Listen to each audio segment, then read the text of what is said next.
What is going on, everybody? We had some confusion this week for the show, but we got to go ahead and we got to show up. We got to have the show. Episode number 104 of Collecting Profit. We're gonna, like I said, as the show has kind of changed somewhat. We are going ahead and doing more of a.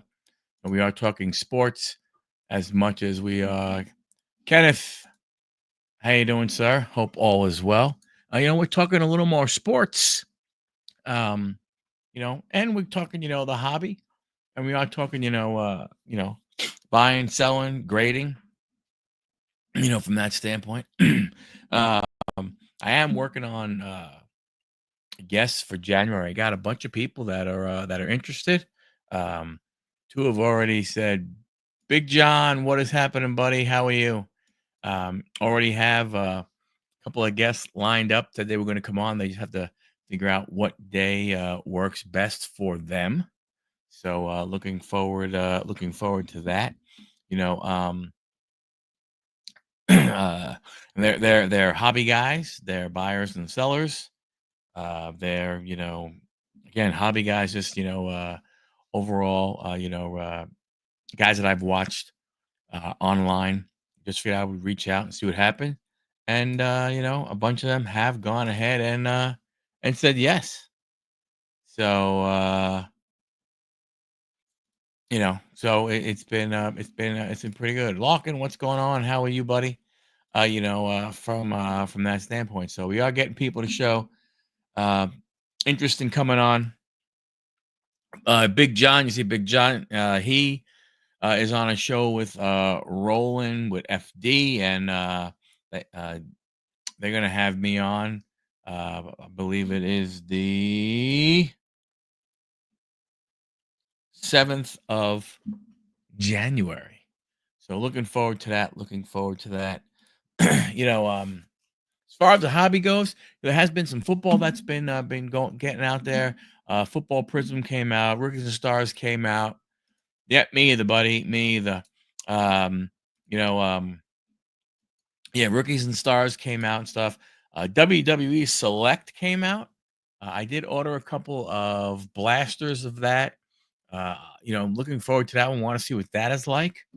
Um, haven't really haven't gotten deep into the wrestling. I mean, I have the cards and everything. I've been trying to figure out which ones I want to sell and everything, which leads me to the point of I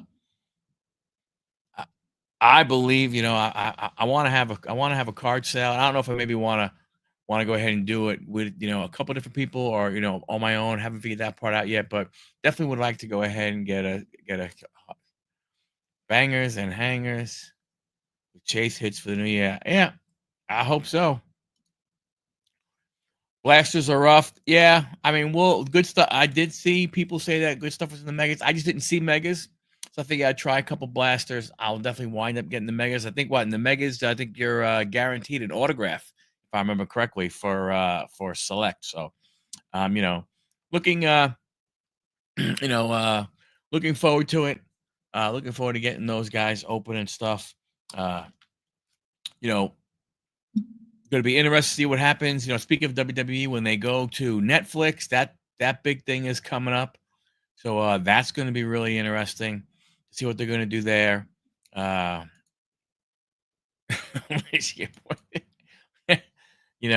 that standpoint, going to be interesting. Now, there was a rumor on X that the what do you call it? That the layout of the Royal Rumble, the card has been leaked. Not just the card, but the order of the female contestants and who they are, who the runner-up is, who the winner is.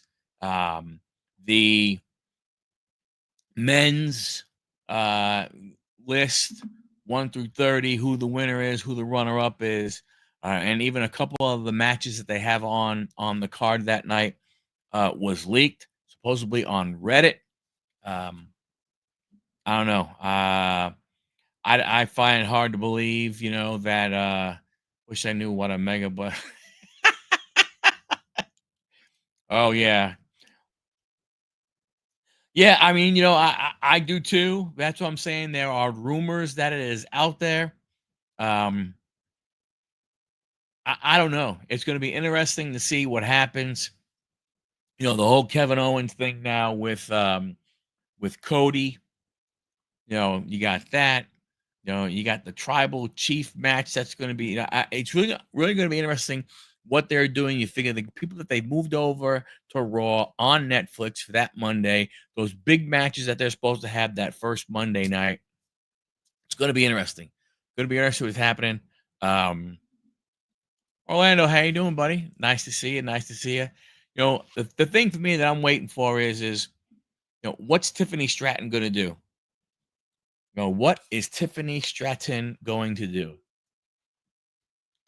I'm not sure. I mean, you know, who's she going to cash in on? When's she going to go ahead and cash in?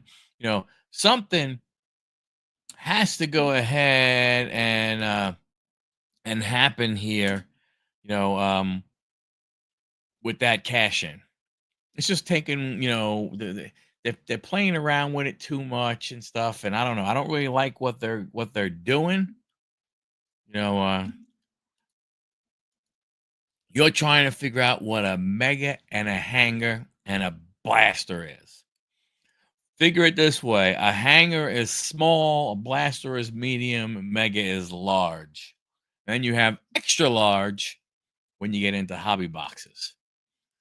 It's just the size. It really is just the amount of cards you go ahead and you get. You get some, and actually, it's not everything has a hanger. Some have what they call a value pack. So you have a value hangers are one thing, and you have value packs.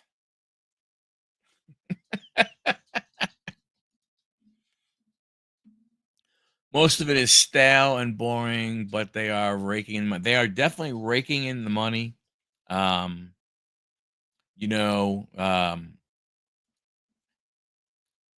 I always thought, and people were saying, "Oh man, no, no, no."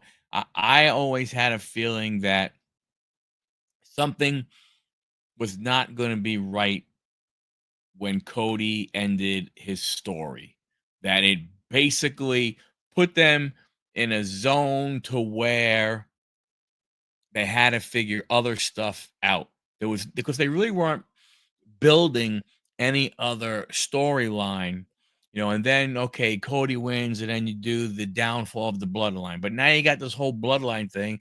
I mean, in reality, personally, for me, it's kind of getting like the NWO. You got the NWO red versus the red and black versus the black and white, red versus the white and black, or black and white and black and red, right? It's kind of that same type of thing. And now there's talk about NWO coming back with it being Kevin Owens, Drew McIntyre, and Seth Rollins. So what is that? Shield 2.0. I, I don't get it. I'm not sure what they're trying to do. Um, it really the storylines. Don't get me wrong. Some of the stuff is very interesting when it comes to the storylines. You know, hey, why didn't Paul Heyman answer his phone when Roman called? And people going, oh, that's because if you remember back in April or whenever it was, Solo broke his phone, and that's why that happened. Um, but I don't know. Like I said, to me, same type of thing, Larkin, is that, I don't you don't know where some of these storylines, you know, are going. You know, all right, the Kevin Owens and the Cody Rhodes story. Great. How long is it going to go on for? Is that going to WrestleMania? No, it's not going to WrestleMania. So it's going to have to end because you got to believe between the Elimination Chamber and the Royal Rumble that there's two people right there that going to potentially have title shots. So I think the Bloodline, Sammy, Judgment Day, yeah, it has been. It has been. It's like, oh, you pull Damian Priest out of Judgment Day. He has a title reign, then he loses to Gunther, and now what? Now he's almost become irrelevant. Sports soap opera. You got that? You got that? It's a combination, of All My Children, Days of Our Lives, General Hospitals, it's the whole Megillah there, Orlando, the whole Megillah, you know. Don Morocco eating his lunch in the ring. Yep. Hey, Dommy. How you doing, buddy? On your way home. Dom, you work too hard, Dom. Hopefully you're coming home from rugby practice. But like I said, I don't know. I just don't know what they plan on doing, what they're going to try and do with the whole thing. If they bring over, you know, Roman, they bring over, and they're going to have Cody. If they bring all these people over to Raw to be on Netflix, what the hell is going to be on SmackDown? You know, the women's division. I'm very surprised that they didn't go ahead and give. I really thought for that Intercontinental Women's Intercontinental that they were going to put it on Natalia. I thought when I saw that when they put the women's US on Chelsea as a hey, way to go type thing, like a more of an achievement award, a longevity award, or doing what we have to do. I thought they would do something like that for Natalia.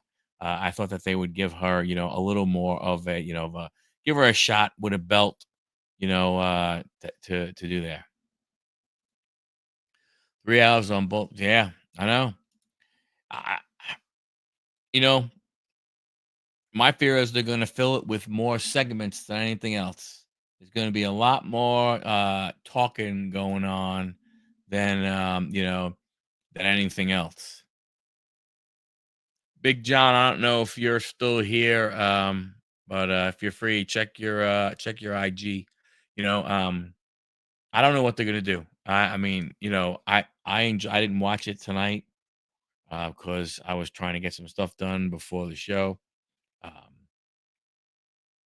but again, to your point, Locke, I mean, it's the bloodline, it's Sammy, it's Judgment Day.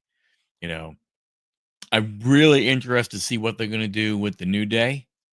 Um, I you know it, the whole Big E thing goes one of two ways. Either he's definitely not coming back, or the way they did it, maybe he's close to returning, and this was a way to go ahead and basically come back and have him, you know, beat up on, start a war with those guys, and I don't know, a new partner.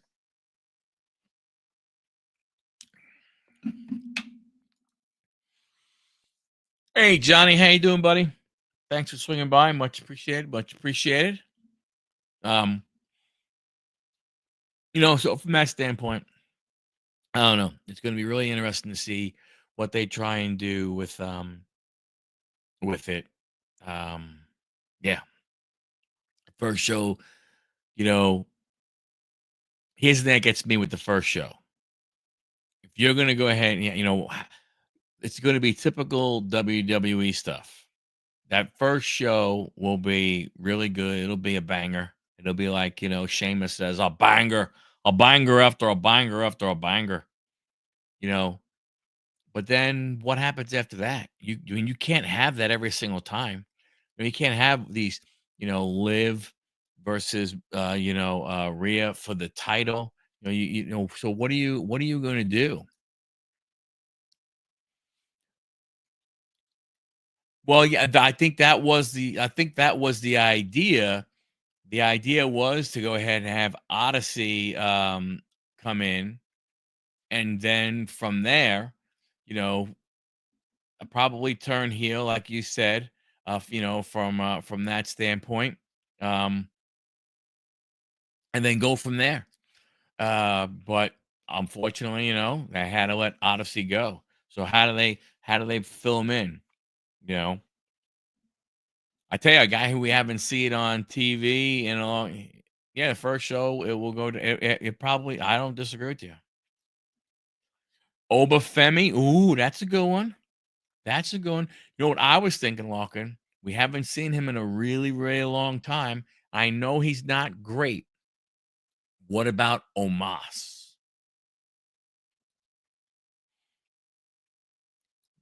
Yeah, I don't know if Moxley will ever. I mean, you don't want to say never because look, I never thought and who thought CM Punk was going to come back.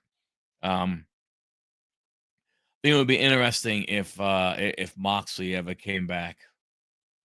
Yeah, we'll probably. I mean, you know, uh, Omasa's he's going to Japan. Oh, thanks, Chuck. I didn't know that. I know we haven't seen him on TV. I heard he was still signed to them, but I didn't know if he actually was still what was going on with him. Um, I mean, he would have been a guy for those guys to go ahead and potentially bring on. But I mean, well, the Fatu bro. How many more of those guys they going to bring in?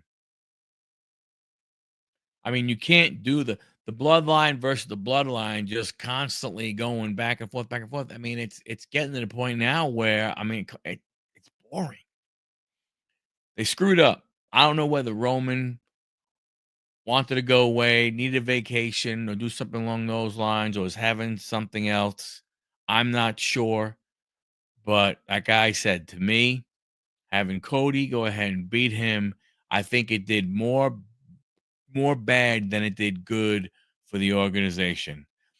He does suck, but if you would have put him, let's say, with Kofi and Xavier, at least he wouldn't have to do that much. He could just be that enforcer, that bully, that terror.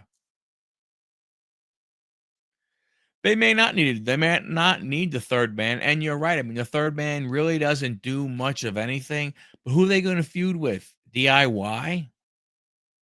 They're going to feud with the War Raiders? You know, when they finally end that, they're going to do all this. Yeah, you're right. That's what I'm saying. What do you do? What do you do with the bloodline when you have all those factions? You've already tried splitting Jay and Jimmy up. And let's face it, I'm not going to say it didn't work, but I don't know how successful it was with Jimmy. I mean, yeah, with Jay, being yeet. I don't know, I don't know how successful that was. Having two heels going against one another, the bloodline feud is getting old. Roman, I thought Roman was going to come. I thought he would come back more as a face, but I think for that to have had to happen, I think he had to change his character a little bit, and I don't know if he changed enough for people. They have a different kind of heat right now. That wasn't because they jumped some baby face or turned on each other. No, that's true. That's true. Jay is moreover with the crowd than anyone. But do you see Jay as a champion? Do you see Jay as as a WWE champion? One of the two, but or is he an intercontinental guy? Is he a US guy? He should get another run, but where? What level?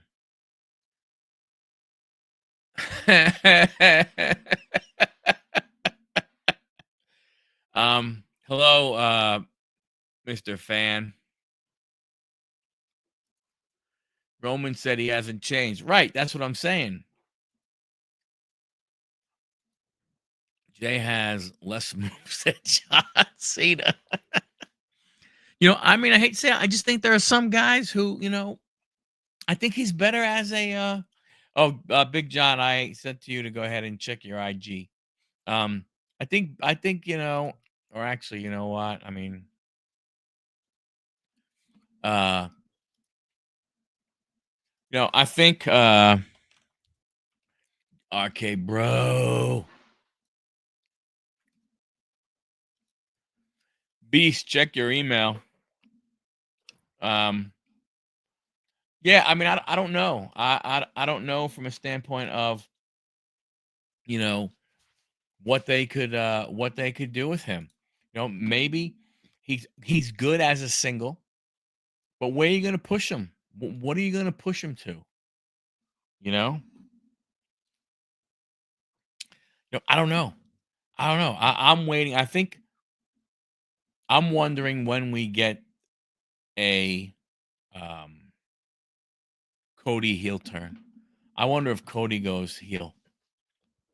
I don't know if the crowd's gonna let him, you know. And I think this whole thing about, well, who the heels are, who the faces are. I mean, let's go ahead and and face it. The fans are the ones who are going to decide. Fans are going to, I mean, the wrestlers are going to try, but there are certain guys they're not going to be able to be faces, and there's certain guys that are not going to be able to be heels. I don't, from that standpoint. Oh, no doubt. There's no doubt. There's no way he's going to miss that opening, that opportunity to go ahead and come on to go ahead and come on. Excuse me. No way. No way, no way, no way. He will definitely show up in some way, shape, or form. He almost has to. If they're having that tribal chief match, um, he has to go ahead and show up. I mean, he's Aaron Rodgers, now Buffalo Bills.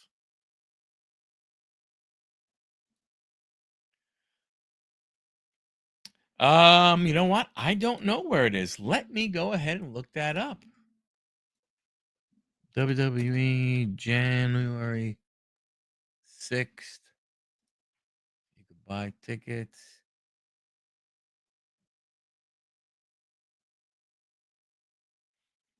Inglewood, California. Oh, I think that's at the I think that's at that new Intuit Dome. That's the new place where the Clippers play. That's another thing. They're having it at freaking what? That show's it's gonna be live. Well, I mean, it's gonna be live for us at 8 o'clock, but they're having it out in California, so it's gonna be what, 5 o'clock out there? Yeah, Inglewood, California. So that means it's at the Clippers new stadium.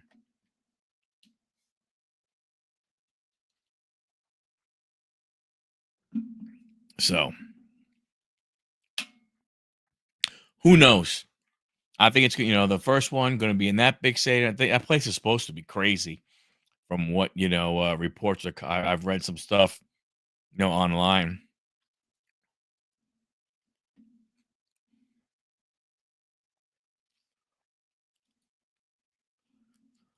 The Rock will feud with Cody.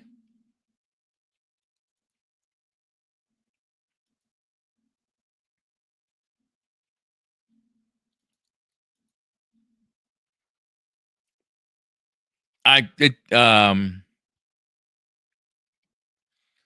came from my Huddle account, John. It said it went to the Poker God. I want to see if anybody wanted to come on and chit chat. Big John Stud with the mom. Happy birthday, President Locke and Beast of the East Equipment Huddle. Shoo.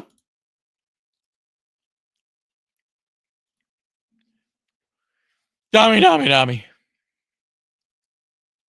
Well, you know what? I'll tell you right now, if I know who you are, I don't have a problem. If I don't know who you are, you might not go ahead and get on the show. But it's going to be interesting. Man, it's all of a sudden this camera starts going slow. It's irritating the crap out of me. If anyone wants to come on and talk, I did want to talk some baseball too. did want to go ahead and talk some baseball, but wrestling is a lot of fun. Dominique, what up? What's going on? How you doing, Big John? I'm doing good. Doing well. How you doing? Doing good, man. Doing good. Doing good. Feeling well. Feeling well. Got through Christmas. Got through the Christmas holiday. Now a little slow at work, everything, but all's good. All's good. Yeah. Now we on the SmackDown and WWE stuff. So Yep. Yeah, I mean, I don't know. Like we were saying in the chat and everything, the whole thing. Like even John says, where they're going with the whole KO storyline. I don't know oh, because you got to figure it can't go past WrestleMania unless he wins the Rumble or Elimination Chamber. I think we're going. That's going to end up being triple threat Mania, Cody, KO, and Randy. I think that's Randy Orton, you think? triple threat. That's what it's all. What it all ends up. So who? Man, how do those two get in it? Easily. Roman, you already heard Randy said that his bloodline issue wasn't a problem with him unless it became a problem for him. Now it's become a problem for him because all this started because he teamed up with Roman. So you got another Kevin O Randy Orton match, another 1-on-1 Rhodes or Randy. I mean Rhodes and Kevin Owens. You can get Randy Orton and Kevin Owens in the Elimination Chamber match, and that all leads to culminates at Mania with Triple Threat. They can draw it out. There's ways to draw it out for 5-6 months. Is 4? This is 41 coming up, right? Yeah. So is this Cena's last one? This is Cena's last Mania. This is last full year. What was that? This is last full year of wrestling. Right. He's supposed to be active. He's supposed to be very active most of the year. Yeah, and then if you're trying to figure out a Punk versus Seth, but then you have the other title also. You still have, Gunther's title going. I mean, I don't know how you have Punk and Seth main event and not a championship match main event, both of those nights and everything. I know it's different than what we had last year, but last year we had the whole, last WrestleMania when we had the whole bloodline thing still going on. Which I don't know. I don't. There needs to be some sort of evolution to this bloodline storyline. Either or it needs a shot in the arm because OG bloodline are going back to singles. They're still 1-1 fighting against the new bloodline. Either some other people needs to step up to go against Solo and his crew.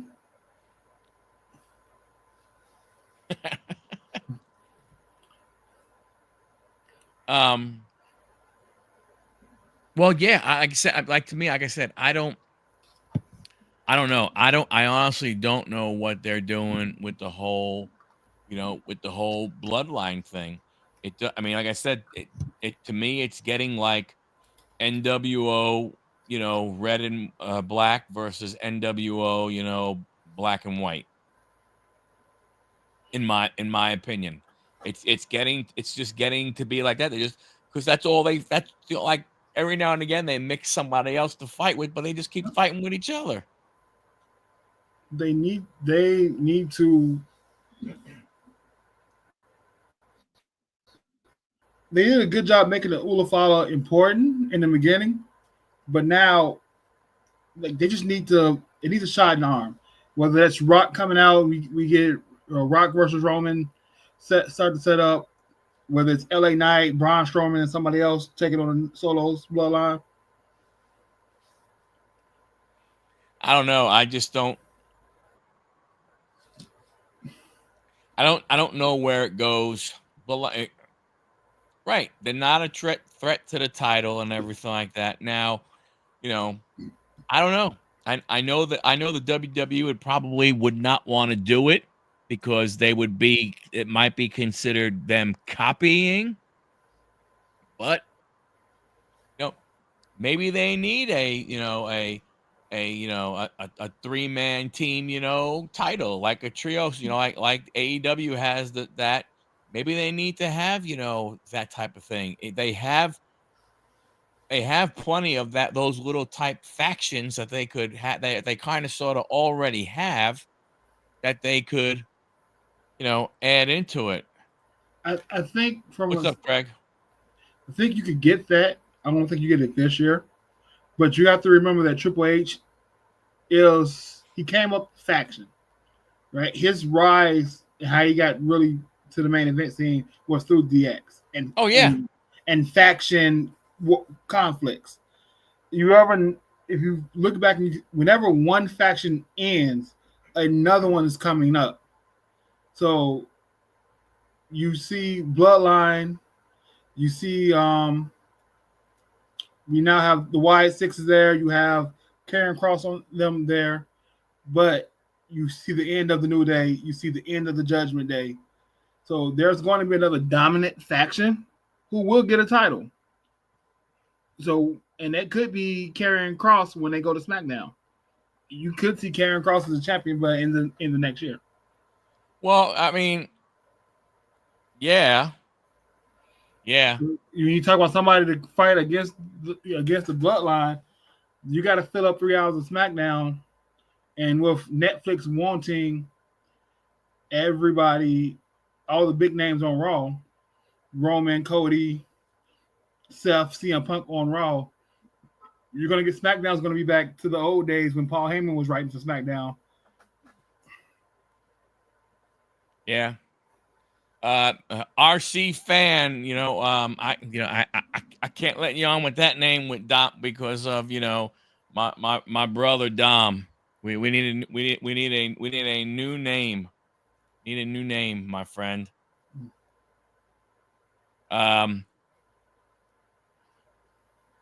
Yeah, so I don't know. Like I said, to me, I don't know what they're going to what they're going to do. I don't, I think there's some stuff that needs to be looked at.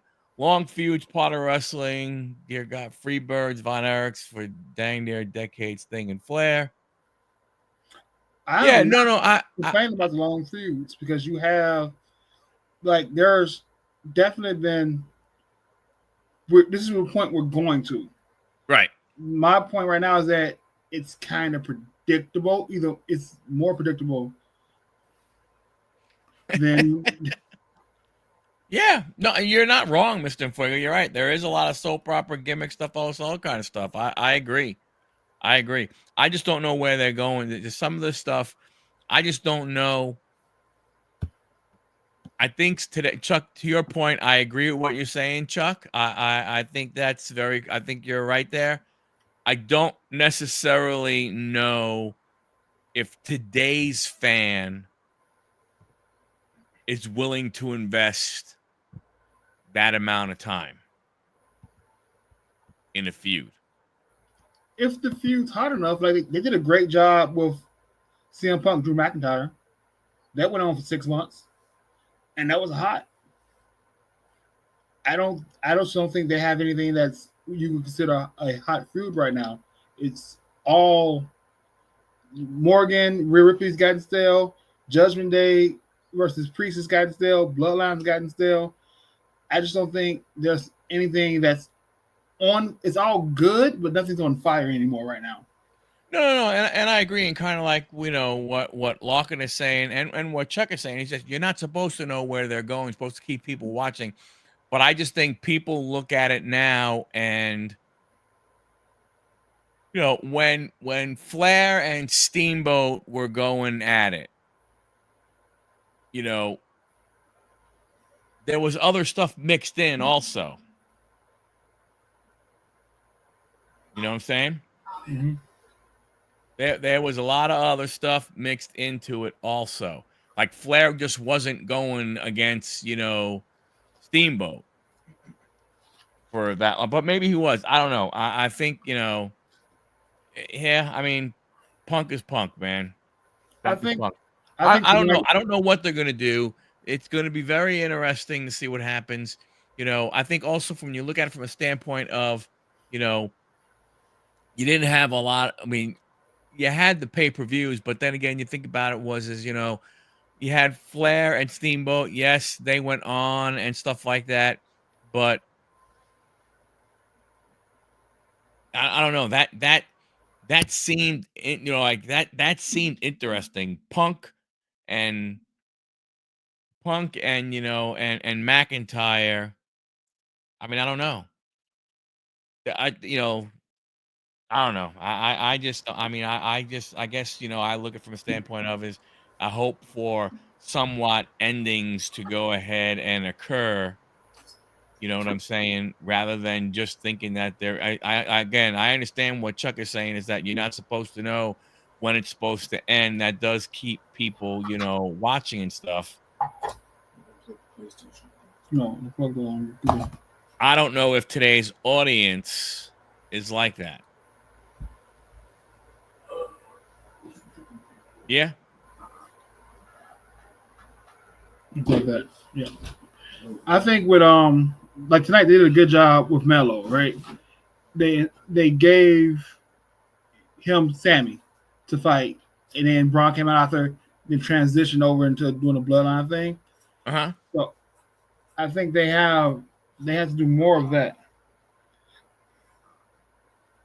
Yeah. I don't know. I don't know where they're going. I again, Mello is trash.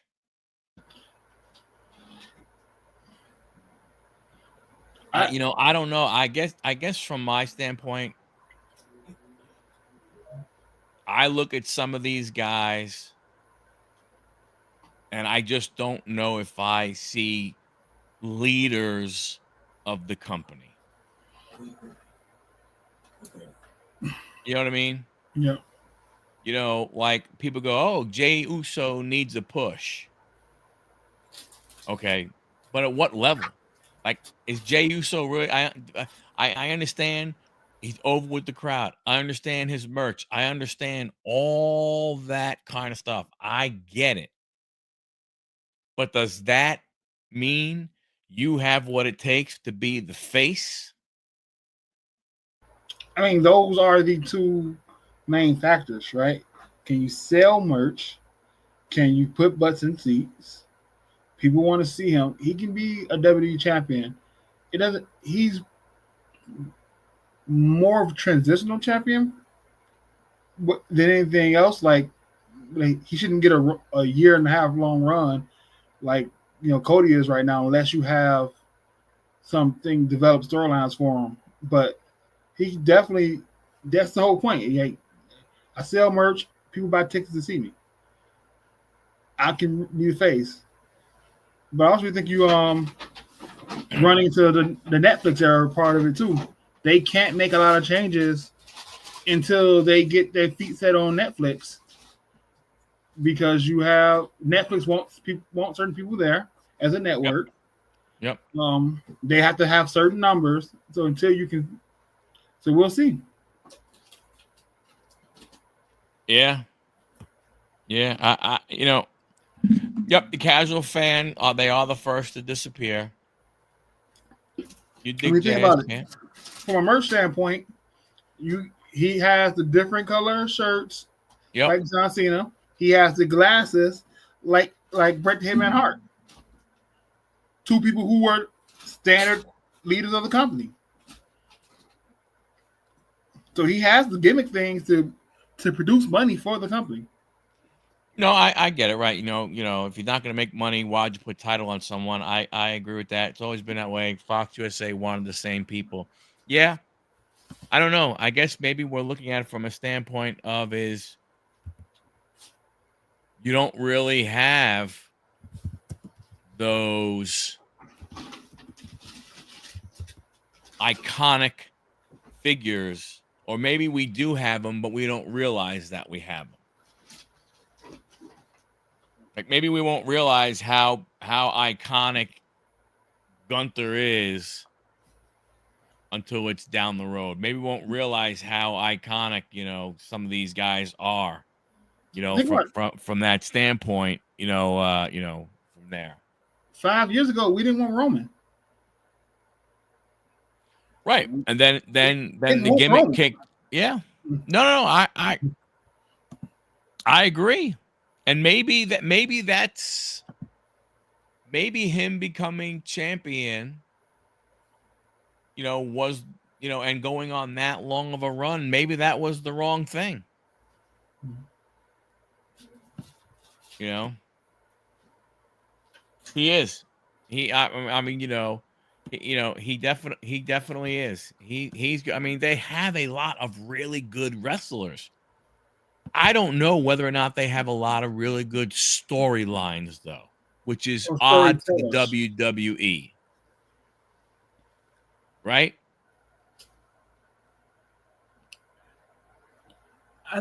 With Gunther, he's iron. He's today's age's Iron Sheik, where you're gonna have those undertones of tax bracket and stature and other undertones as far as where we can play on to pull strings for storylines, right? Mm-hmm. Where calling people street trash, going leaning into a little bit of the ethnicity, how I made it on the indies and put myself up, you were given everything. So there are different things they can pull on with him that have been good tropes in the past for heat and for success. That's true.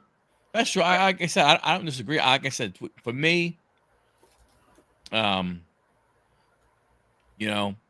whatever city they go into, he can trash talk that city, and the hometown hero can come out and send the people home happy. Yeah, could be the superstars are not the best storytellers themselves. Mike is correct. Yeah. Like some people can't tell a story like Ricochet. You put a mic in their hand, and they cannot get you interested in. Right. Yeah, he has had some very interesting interviews with AEW, to say the least. but put him behind the keyboard, and hey, they can say some fire stuff. So be a keyboard warrior. It's just one thing. Drew McIntyre's coming his own. So they have people that can really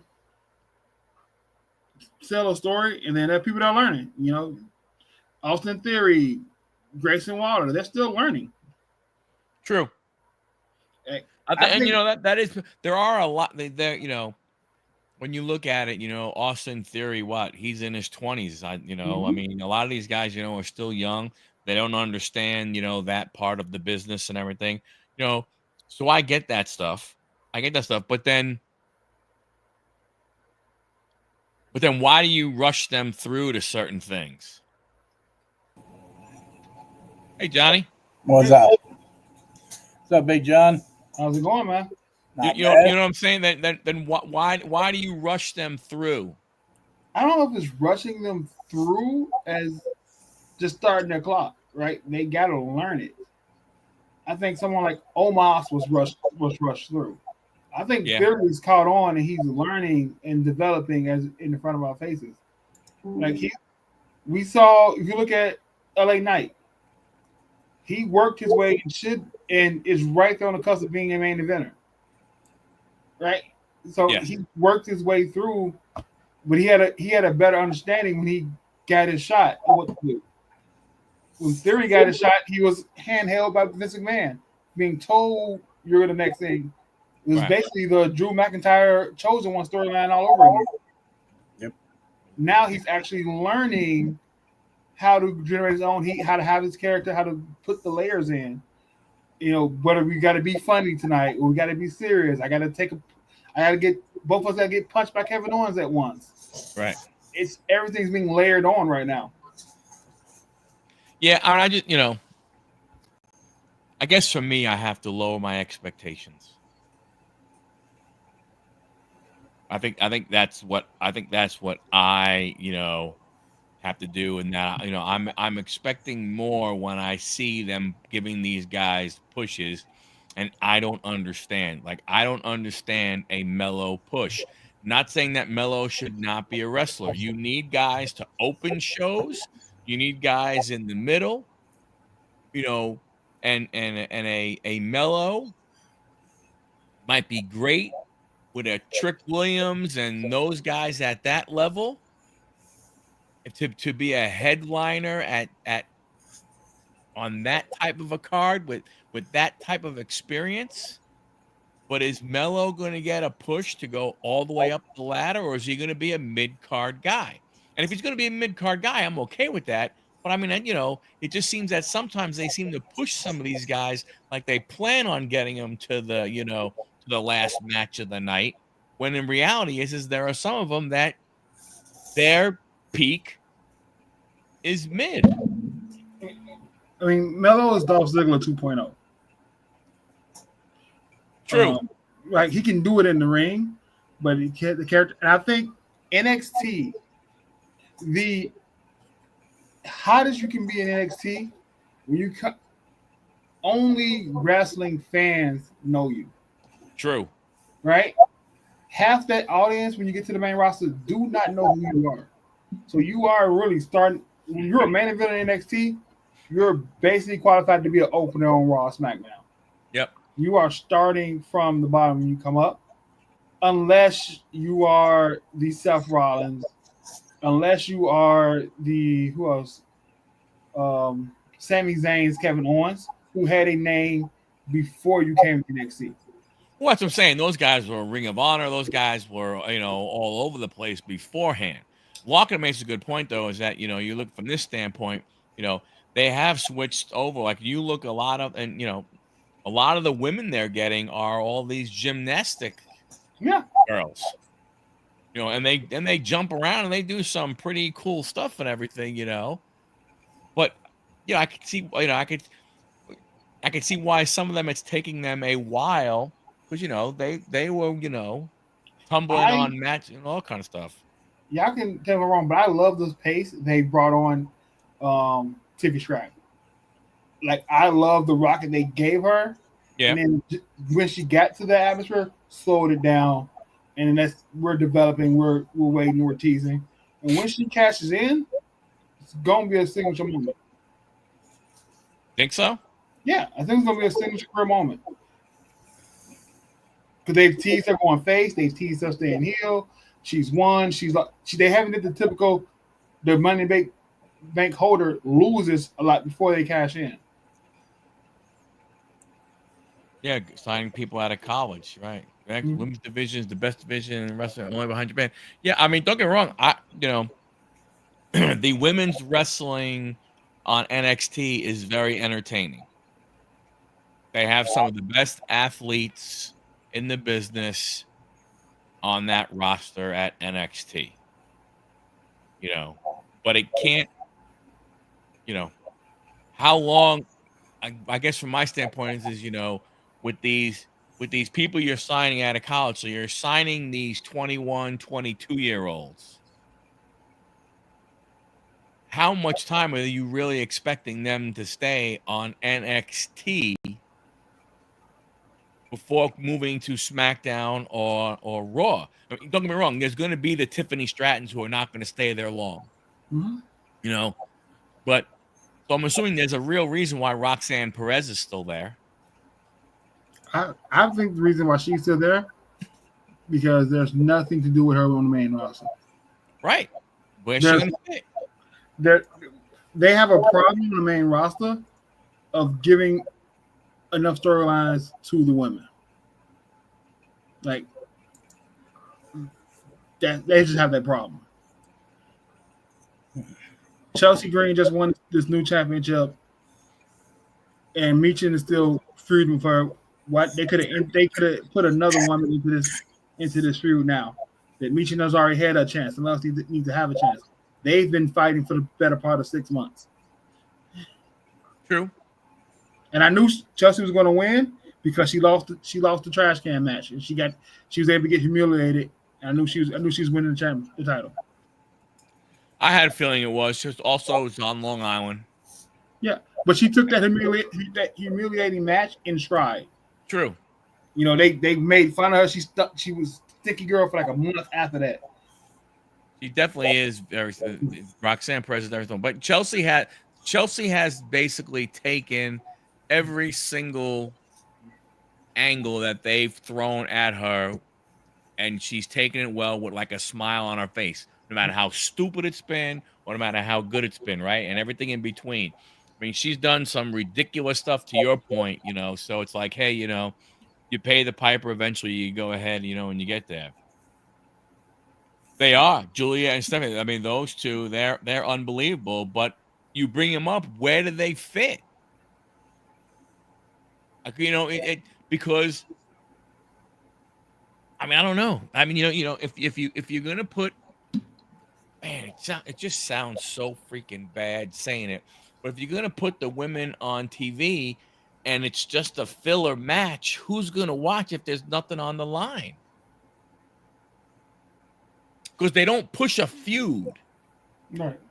They don't push up. They don't push a feud as hard as they should. Because I don't know whether they're afraid to, or whatever it may be. But they don't make that push. They don't have that feud. They don't show the women seem to have that hatred and cut promos like Drew McIntyre and Punk and Seth Rollins do. Against other women. Like when Charlotte Flair comes back, is there going to be a Seth Rollins type of the women who stands up and gets in her face the way he got in Punk's face?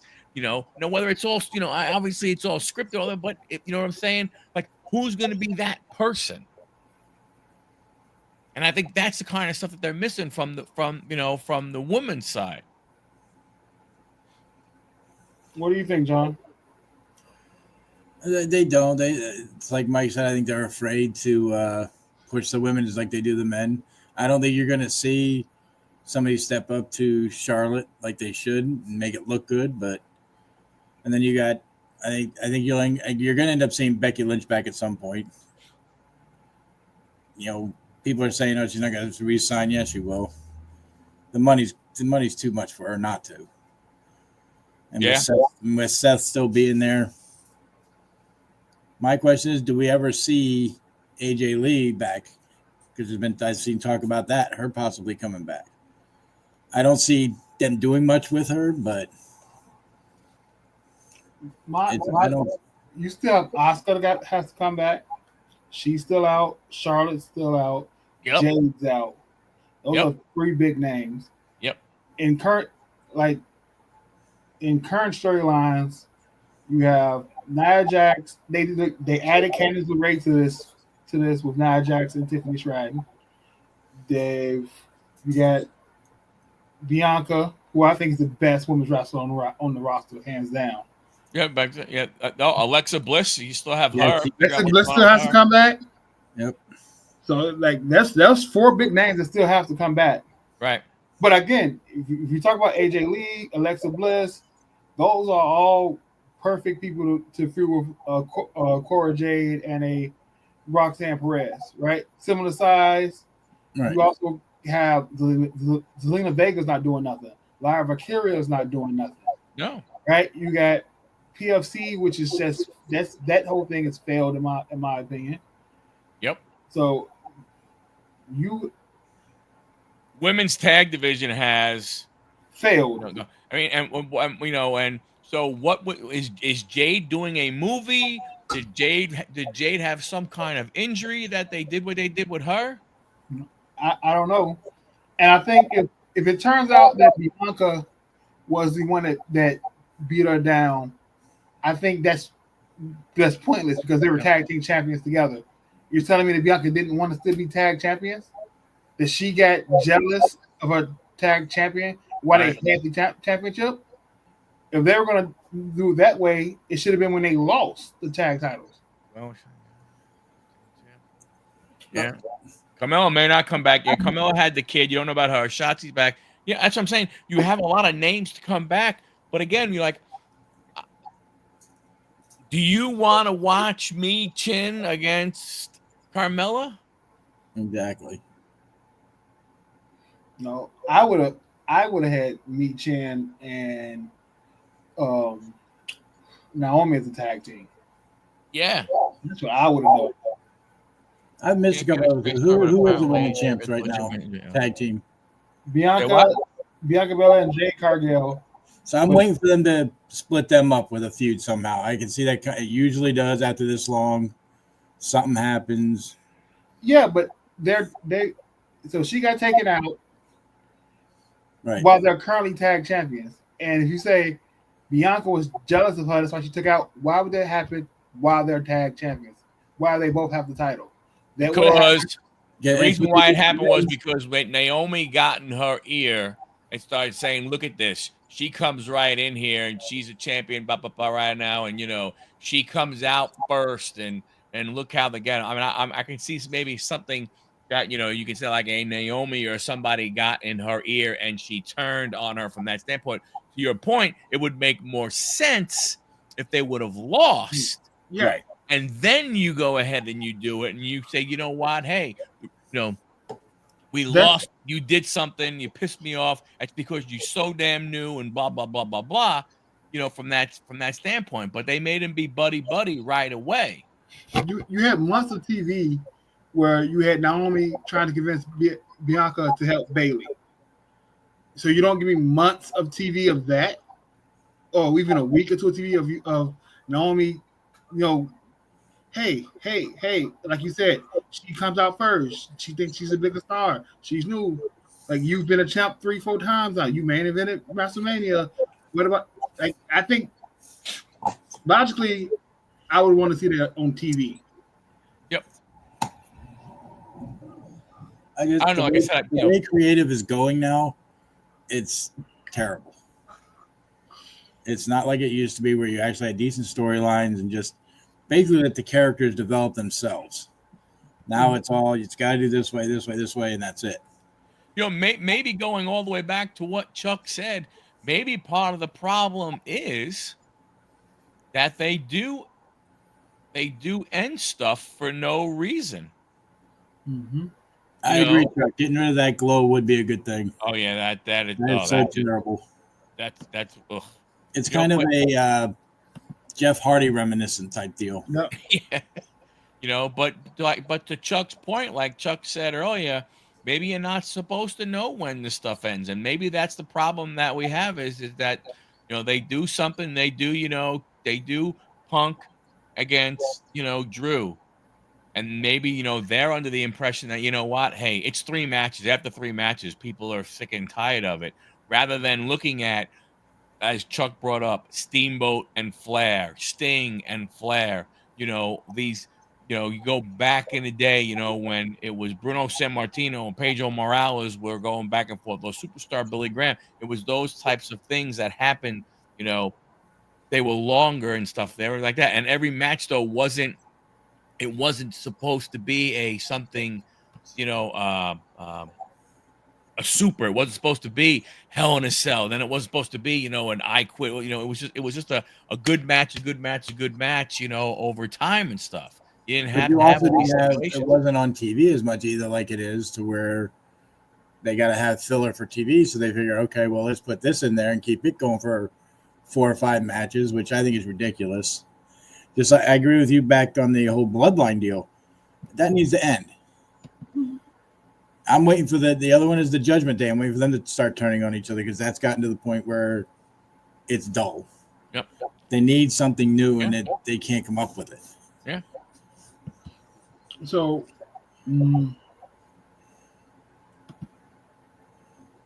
like, I'd love to see Keith Lee back. I don't think we will, but he was a good one. Yeah. Can we just say that AEW is not the greener pastures that people thought it would be? What was that? It's not the greener pastures like people thought it would be. No, it's not. But I think their problem is that Tony Khan does everything. Yeah. And I think, and I'm not saying, I just think that from a standpoint of, it's one of those things where it's like, hey, You know, do you want to be the owner? You want, you know, I think he looked at what Vince McMahon did, right? When Vince McMahon he was the head of, you know, he was the creative guy, he was the owner, and he did all like that. But Vince had been in the business for Right. so long. He knew it. He knew all the ins and Right, outs. and then he, you know, he bought out his father and stuff like that. Tony Khan said, "Hey, Dad, I want to start a wrestling company," and you know, and whatever his, you know, father's name, Shaka Khan, went ahead, you know, and said, "Okay, hey, here's a few, you know, here's 100 million. Do what you got to do." And I don't know, you know, I think from that standpoint, I think AEW could be better. You know, they seem to have some halfway decent shows and stuff like that. Their pay-per-views seem to go on forever. I mean, if you ever get one of their pay-per-views are like old school WrestleMania, man. It's just like a 7-8 hour freaking show, it seems like. You know, it goes on and on and on. But you know, their TV shows aren't that good. I personally don't know how anybody buys a pay per view for AEW. I've paid $10 a month for WWE pay per views for so long. I can't see shelling out $60 for AEW. No. $50 for AEW. I can't see it. Not happening. Yeah, and I feel that somehow, some way, WWE has their hand in AEW. I don't know how, but I just feel there's something there. Right. Now they're mentioning each other's shows on their own shows, and AEW has a lot of talent. If they put a good writing crew in, if they put some good bookers in there, they could do some stuff because they got some talented dudes over there. They really do have some. They have some talent. Don't get me wrong. Not I'm saying WWE doesn't, but they have some really good talent, just as WWE does. If they can go ahead and figure out booking, some storyline stuff, you know, it would be it would be a lot better. From that standpoint, they do have more stars. They have more. They have more guys who have been around this industry, bigger names and stuff like that. Yeah, Chuck's right. It did start. I mean, the beginning and stuff like that was great. So just going back to the pay-per-views, I have bought one AEW pay-per-view. The one I bought was Sting's last active one, right? So I wanted to see that one because I wanted to see, Sting's, last match and what they were going to do, with that type of stuff and everything. So here's a question: what do you feel, besides creative and writing and all, the WWE can do better to make a better product? Do they bring in old school players as being managers for others, or do we keep them out, or I don't know. Do you keep The Rock out of it completely, so he's not on TV? He's just backstage with part of the ownership. I think they have to give us Rock versus Roman because majority of fans have wanted that for so long. I think once we get that, somebody's got to be done with the family, right? Whether one of them has to do what Jay did, I'm done. I'm over this. This is too much, and let's move on to other things. If you break it up, though, they're all mid-card guys, other than Roman. That's fine. I'm just saying, though. I think Jay could be an upper card. I think he could. Jimmy, or put them back as the tag team that they were. No. So I think out of these 6 bloodline people, they're Roman's the clear-cut main eventer. Jay can be a potential main eventer, and Fatu's the other stuff. The werewolf can definitely go ahead and be he definitely be up there and thing, but Solo can't. The other 2, the Tongans, those guys, they can't. Jimmy can't. And what are you gonna do? They're like, oh, we're gonna bring in, Zilla. We're gonna bring in this one. We're gonna bring in that one. For what? I mean, thank God they haven't yet, because I just think it would just put. I mean, now you're just gonna have the whole entire the Wild Samoan crew. I mean, the bloodline needs to be done. Yep, it's getting terrible. I mean, you had Punk join them, really? And now they're saying that the secret that, or whatever it is that Paul Heyman owes him, is CM Punk wants a match against Roman Reigns. It's gonna be a title match. CM Punk wants a title match, so that's what. I mean, again, CM Punk wants the main event WrestleMania. Yep.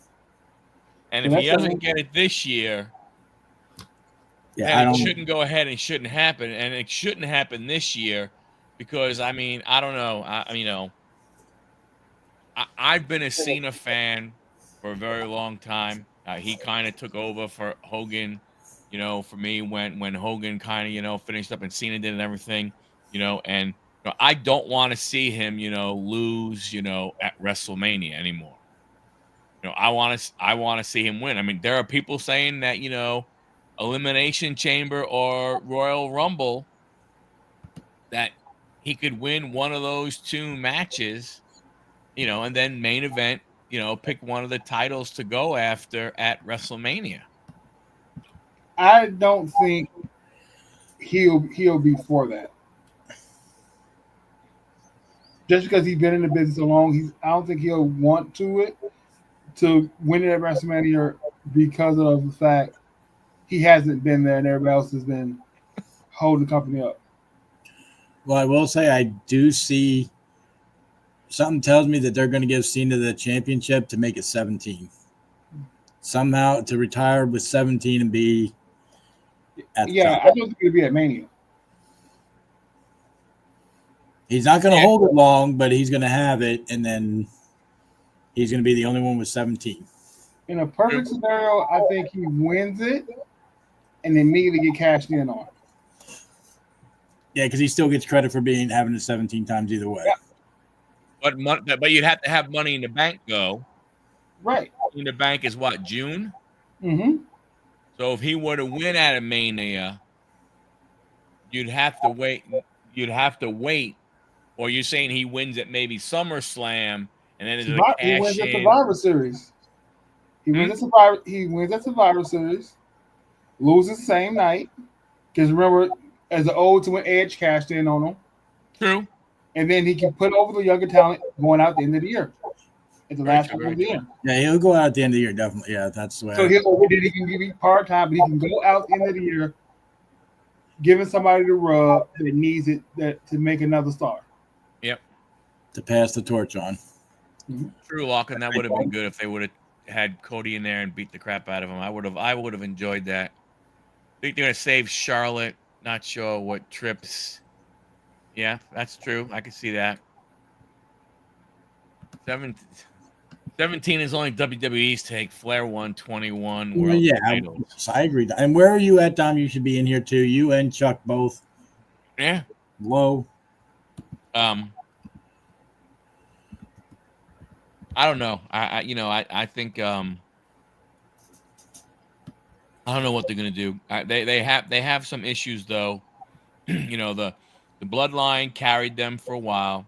Then they decided, and again, I would really love to know, was it truly to go ahead and have Cody end the story, or did Roman need a break? Did he want to go ahead and and go away and take some vacation time and be done? Because you think about it, it wasn't like he was a freaking a workhorse. No. What he show up every now and again on a Friday night and do the pay-per-views? It wasn't like the dude was traveling 250 nights a year. But you got to remember, he still is dealing with cancer. He is, yeah. I mean, it might be in remission, but it's still there. I mean, he could have had a family issue, but I mean, I think it was more just taking time to get him off TV so we can figure out what to do here, because the whole issue with The Rock coming in, wanting the match, and then this and that. And I mean, it's all storyline, yes, but I think it was to give him a break for a little bit, work Cody up a little more, and then. Yeah, but you could have had Rock Roman last WrestleMania. Now you think about it. Now you have to do, if you still want to get Rock and Roman at WrestleMania, and if you want it, let's say this year, now you got to do something over the next 3 months to go ahead and be able to have it. And what pay-per-views do we got coming up? You have Royal Rumble. and then you have Elimination Chamber, right? Well, there's one coming up here on New Year's Eve. Isn't there something like that? Some sort of stupid thing coming up? I think that's an NXT thing. Yes, NXT. Yeah, that's an NXT one. So I mean, and you'd have to start something here very soon as far as a feud between them to make it look good. You almost have to start something the Monday night on Netflix when Roman and Solo are going for the tribal chief thing. He interrupts somehow. He maybe goes ahead and he helps Roman get it, and then turns on Roman that night to start the feud, because you can't put the Ulafala on Solo, right, and keep it on him, and because then there's really like nothing. Well, wait a minute, you can't rock Roman if you're for the head of the table, if you're for the lead of the family. Wait a minute, the guy over there has the Ulafala. Isn't that the guy who's the head of the table? What I can see, and I agree with you on that. What I can see though on that Monday night is, remember, he's the final. Roman, The Rock helps Roman. The end of the match, Rock puts the Ulafala over Roman, and then either bookends him, as I call it, because it's Booker T's move, but and then walks out. Doesn't put the Ulafala himself, but leaves him in the middle of the ring, and then they start their feud like that. That's how I can see that happening. Yeah. If you want to have that, now that's a main event. So now what are you doing? Now again, you're going to have 2 years in a row where you're going to have a non-title match being one of the main events at WrestleMania. Yep. And I don't know whether that matters or not, to be honest with you. And that would probably be the second night one to end the whole entire thing, probably. Just because of the name. That's what he's going to want. Mm-hmm. Yeah, Rock. And how long do we keep the belt on Cody? I mean, you can't keep it on him longer than Roman Reigns. I don't see that. That just because I don't think people would want that. And like you said, does Cody turn heel? I don't know. Yeah. I mean, what? Oh yeah, his heel Cody Rhodes is going to be amazing. Heel Cody Rhodes is going to be better than this version of Cody Rhodes. Yes. Because this title reign for Cody Rhodes has not been great, and honestly, I don't think it's his fault. I think it's just a matter of fact is that you took Roman away, so there was no real chance for a rematch again. Let's say for that like that, and you tried him with Solo and Kevin Owens and and whoever else. I mean, he really hasn't had anybody really good to feud with. My problem with his title reign is that he cried so much in the first 5 months having the belt. Every feud, he was almost in tears. Like, shh. What are we crying about? You won. What do you want it? Like, at least now he's showing fire and trying to fight back. And when he turns heel and goes to just laying into people, I think it's gonna be awesome. But does he make the turn with the championship or not? Oh yeah, definitely with the championship. Then if I saw anybody, he'd turn on Randy when Randy, who's quote unquote hurt. Yeah. No, if you watch those, none of their heads hit the mat at all, of course. But I could see Monday night Randy coming back. Still being, those two are still going to be friends, obviously, until probably sometime late January, early February. Wow. Winning the Royal Rumble KO, I could see that's possible. Yeah. And I don't know. Like I said, I mean, I look at it from a standpoint of what baby face. I mean, you turn on Randy that would have to be out of nowhere. Right? Or does Randy come back and win the Rumble and go after? I don't know. I mean, that's. But what does the turn do? True. He was facing Cody in a ladder match at Rumble? Oh, wow. No, that got announced tonight. Times two at this point, you have your biggest stars stretch it out when AEW does like 5 of them per match. So I got a question. With Fire the away. license from Panini ending at the end in a week, basically, like 3 days, basically. Do we get Flawless? Any idea? Do we get Flawless in January? Can they still put that product out? I mean, they could. They could just go ahead and do like they do. Because basically everything would be produced already. I mean, unless somehow if Topps happen to grab them and say, no, you can't do it, would be the only way. So, but I think I was listening a couple weeks back to WWE Gelman on a podcast, and because of the lawsuit, it's tricky. Normally, you do have 90 days to get the product out, but because the lawsuit happened, they may not have 90 days to put that out. If they have an injunction, it may be, they may be allowed to. I get, because you're right from that standpoint, you could, because they were not able at one point with the MLB. They had the regular, they had the baseball players. I mean, you were getting, Soto and Trout and Ohtani, all these guys, just in non-licensed, and then all of a sudden they had a switch where they were only able to do, for baseball perspective, they were only able to do people that were not part of the union. Mm-hmm.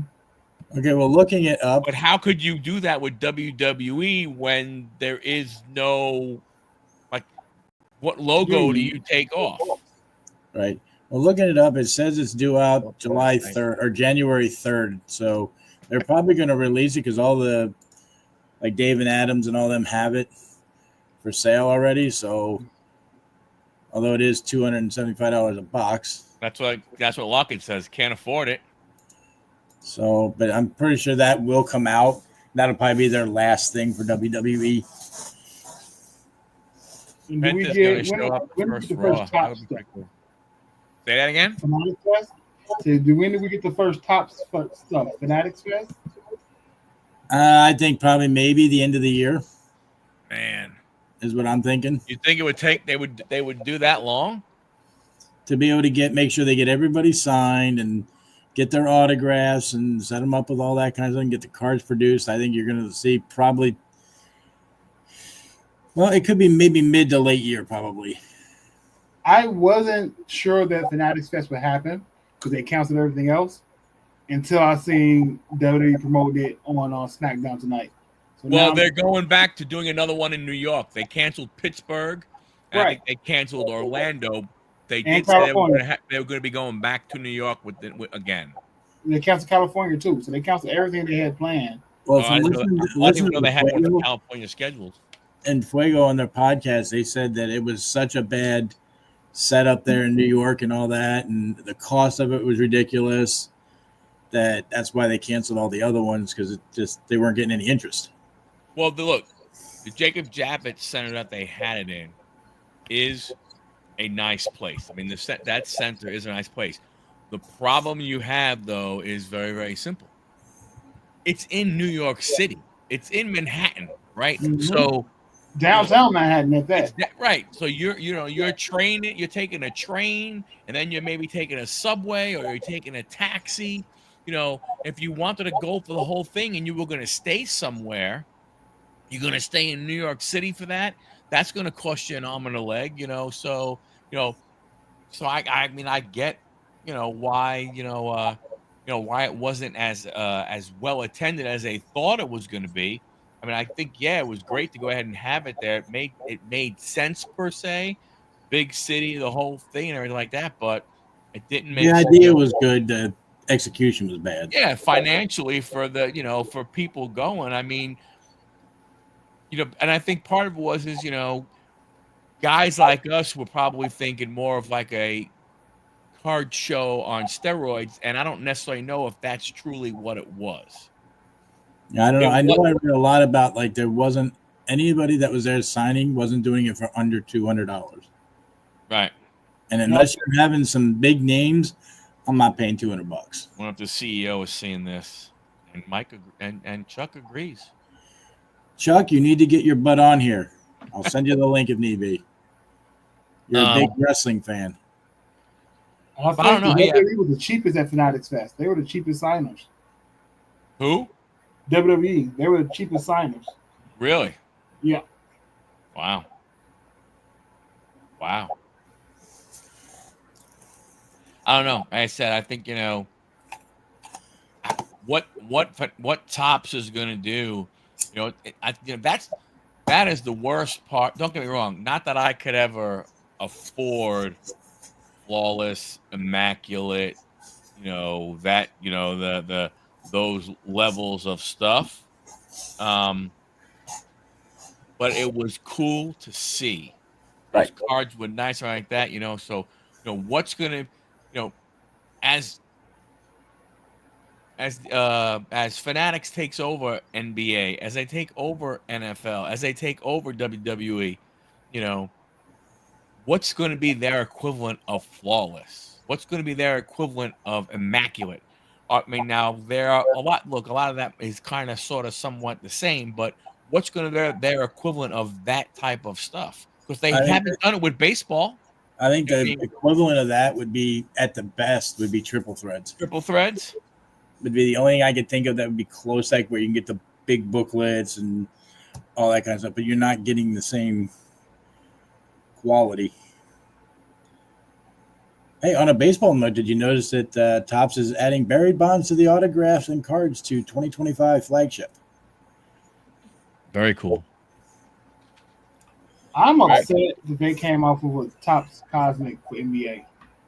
I really don't like the fact that they did that. I think that should have been a baseball only product.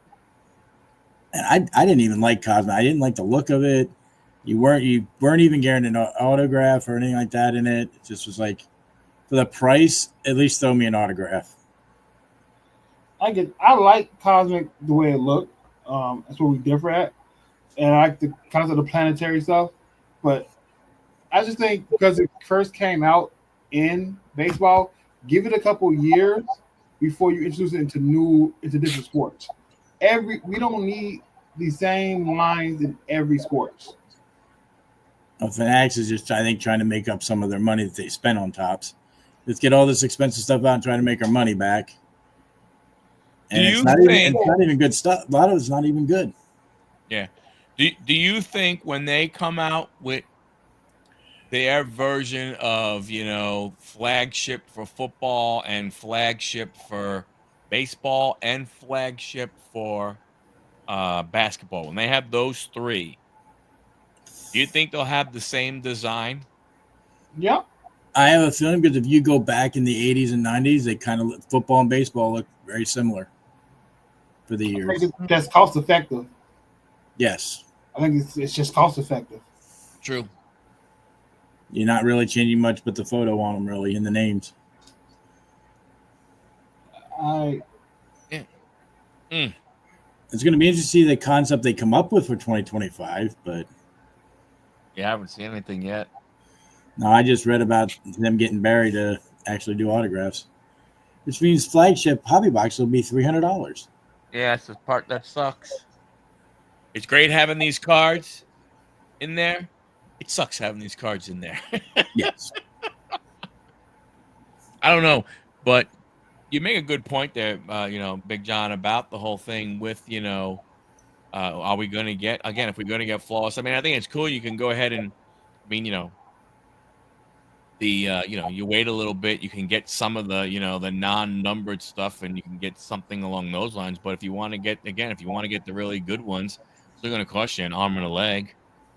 You're going to pay $200 and something, like you said, for, for flawless for, WWE. And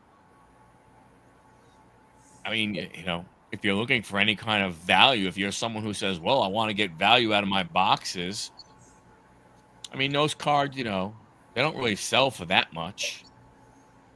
I mean, you would have to get one out of every, 10 boxes is going to get you a decent card to maybe get some money back. Yeah. If you got an average box of $275, you're probably going to get back maybe $150. Yeah. WWE product you have to grade out. Huh? If WWE product you have to grade out. Yeah. If you grade out, you can make some money. Yeah. Like look at what was the one they just released that Panini did? Was it what? 3 count or whatever it was? Count, yeah. Those downtowns look nice. Those downtowns look great and everything, but I mean, you know, same type of thing. Those boxes were an arm and a leg, and what'd you get? Was it 2 cards?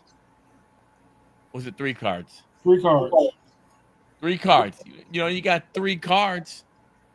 You know, and you know, if you weren't pulling one of the autographs, I mean, you really weren't getting any kind of decent value back. Larkin makes a point there with Transcendent.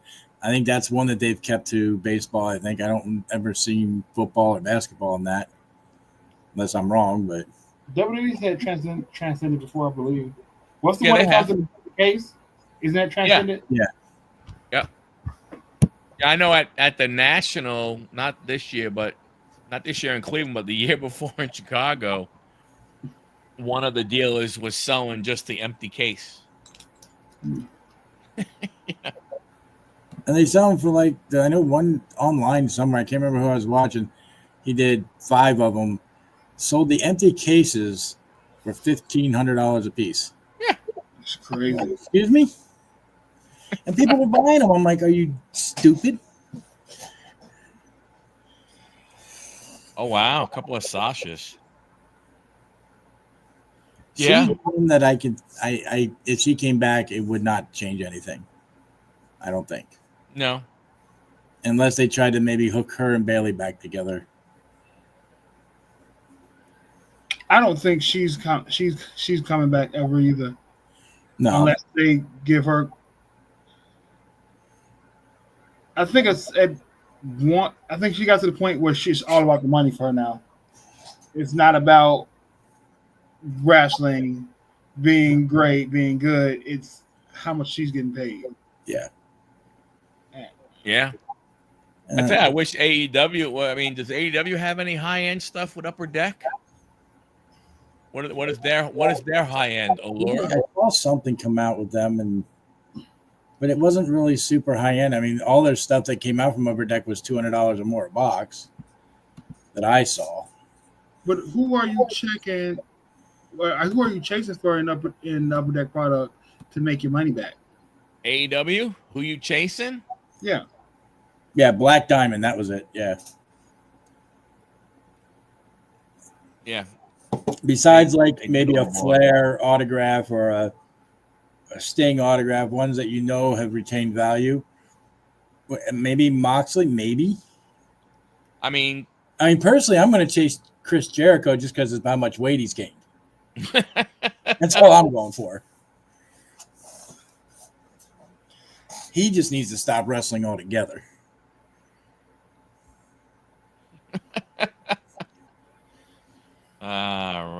Come on, man. No, you're right. I mean, to me, yeah, Kenny Omega probably would. Kenny Omega, but I think from a standpoint of if you're trying to, I think they see the thing is they don't have the legends that you can get, right? You can't get Hogan or Andre the Giant or The Undertaker or, you know, if you want to go crazy old school guys, you know, The Godfather, you know, or, you know, some of these other, like you can't get a Bruno Sammartino red or gold or shit. Like you can't, because you don't have the history of AEW. So to your point, who are you going to get? Daniel Bryan, John Moxley, Sting, The Big Show. I mean, yeah, you know. But to Dom's point, I'd rather have this Mandalorian Sasha Banks go than have an AEW product with her. Yeah, I can see that. Good money too. Yeah. But there's not anybody that's going to pull you the value that WWE cards would. Correct, because they just don't have the history. You could get a cut auto of, say, Randy Macho Man or Bruno Sammartino if they had it. You know, that kind of stuff they can get. You can't get that with AEW. Right. I mean, it's going to take a while for that type of stuff to happen. Dom loves that card, Big John. Mhm. Autos are freaking. That's the problem you have. That's the problem you have with Upper Deck. Autographs are freaking case hits. And like you said, you get refereed. Referee. You know, Don Quixote. What? A Don Quixote autograph. Come on, everybody wants one. You know, or you get a ring announcer, you get a JR or a Tony Schiavone or something along those lines. That again, to me, that yeah, Sting, Daniel Bryan. I mean, quite honestly, that Moxley. I mean, you get Excalibur. That would suck. That one, like Taz would be a cool one. If you get an announcer, Taz would be a cool one to get. I would take a JR too. I would. Yeah, I like him. I would love to see WWE bring him back, but we know that's Tony. So I gotta. He doesn't show up very often. I gotta start taking it with me. But Tony Schiavone actually goes to the same church that we do. Oh, really? Yeah, and I have one of his cards, and I have to keep it. I should. We mostly see him though at the holiday ones. So I don't know, if he's a 3-day or but I know he's traveling so much with AEW and everything. It's kind of hard, But usually you see him a lot at Christmas time and stuff like that. Silver, Willow, and Statlander all day. Yes, you would. They're Long Island people, and I agree with you. I would take a Lillian Garcia autograph. Yeah, I'd have no problem with that. Yeah, like I said, I think it's a different thing. It's the collector versus the investor. Yeah. If you're trying to be flipping and you're trying to make some money and this, that, and the other thing, you're gonna buy WWE product. That's gonna be your best shot. You go ahead and you buy AEW. You're more of a collector and stuff. There's nothing wrong with that. Yeah. I mean that all that stuff is good. I just don't. It's gonna be I have to look at that link that Lachlan put in there about why you want to buy those cards. I think it's, again, I think it's going to be interesting to see what Topps does with them. What kind of special stuff they put in and everything. But I don't know. I mean, yeah, you're right. I don't think current roster Roman Reigns will sell. Punk Cody will sell. Cody, Punk, Reigns. I don't know about Rollins. I don't know about McIntyre from a woman perspective on the female roster. The females sell, from my experience selling it, the females that sell, you can move them at a decent club. Roman Reigns, John Cena. Yeah. Because Punk still has to be very low numbered. Yeah.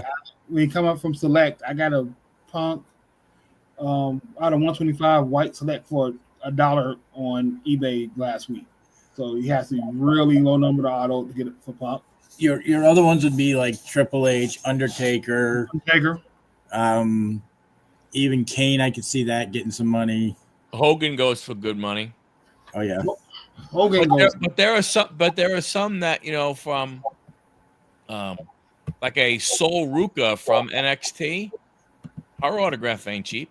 I'm saying I'm talking wrong. I'm not saying it's a few $100. Yeah, HBK is another one. Her autograph isn't cheap, but her base stuff is cheap. Yeah. It's not autograph for her. They're cheap, but they'll move. Like you put up on eBay, you're moving 7 days. But most of your WWE legends are going to get you some money. Yeah. Just because of who they were and what they did during the time they were there. Right. Except maybe a Joni Lauer auto. That might not be. The what those are selling, to probably the nostalgia guys who watch them or who are guys like us who watched it back in the day who were big fans of the sport and everything. Tommy was only racist one time. Yeah. God. People can change, Dom. People can change. Maybe Dom can't. I don't know. Well, you know what? Yeah. Look, I ain't saying. I love him though. I don't know. It's going to be, I think it's what Topps is going to do, what Fanatics is going to do with, with that part and everything, Well, those cards do look good. The WWE Topps Chrome, they look nice. the You got a memorabilia picture of cards. Huh? You got a picture of the Topps Chrome? Yeah, let me. See if I Well, can- I've been picking up blasters off of Fanatics Collects for the first year Prism stuff because you won't be able to get it anymore.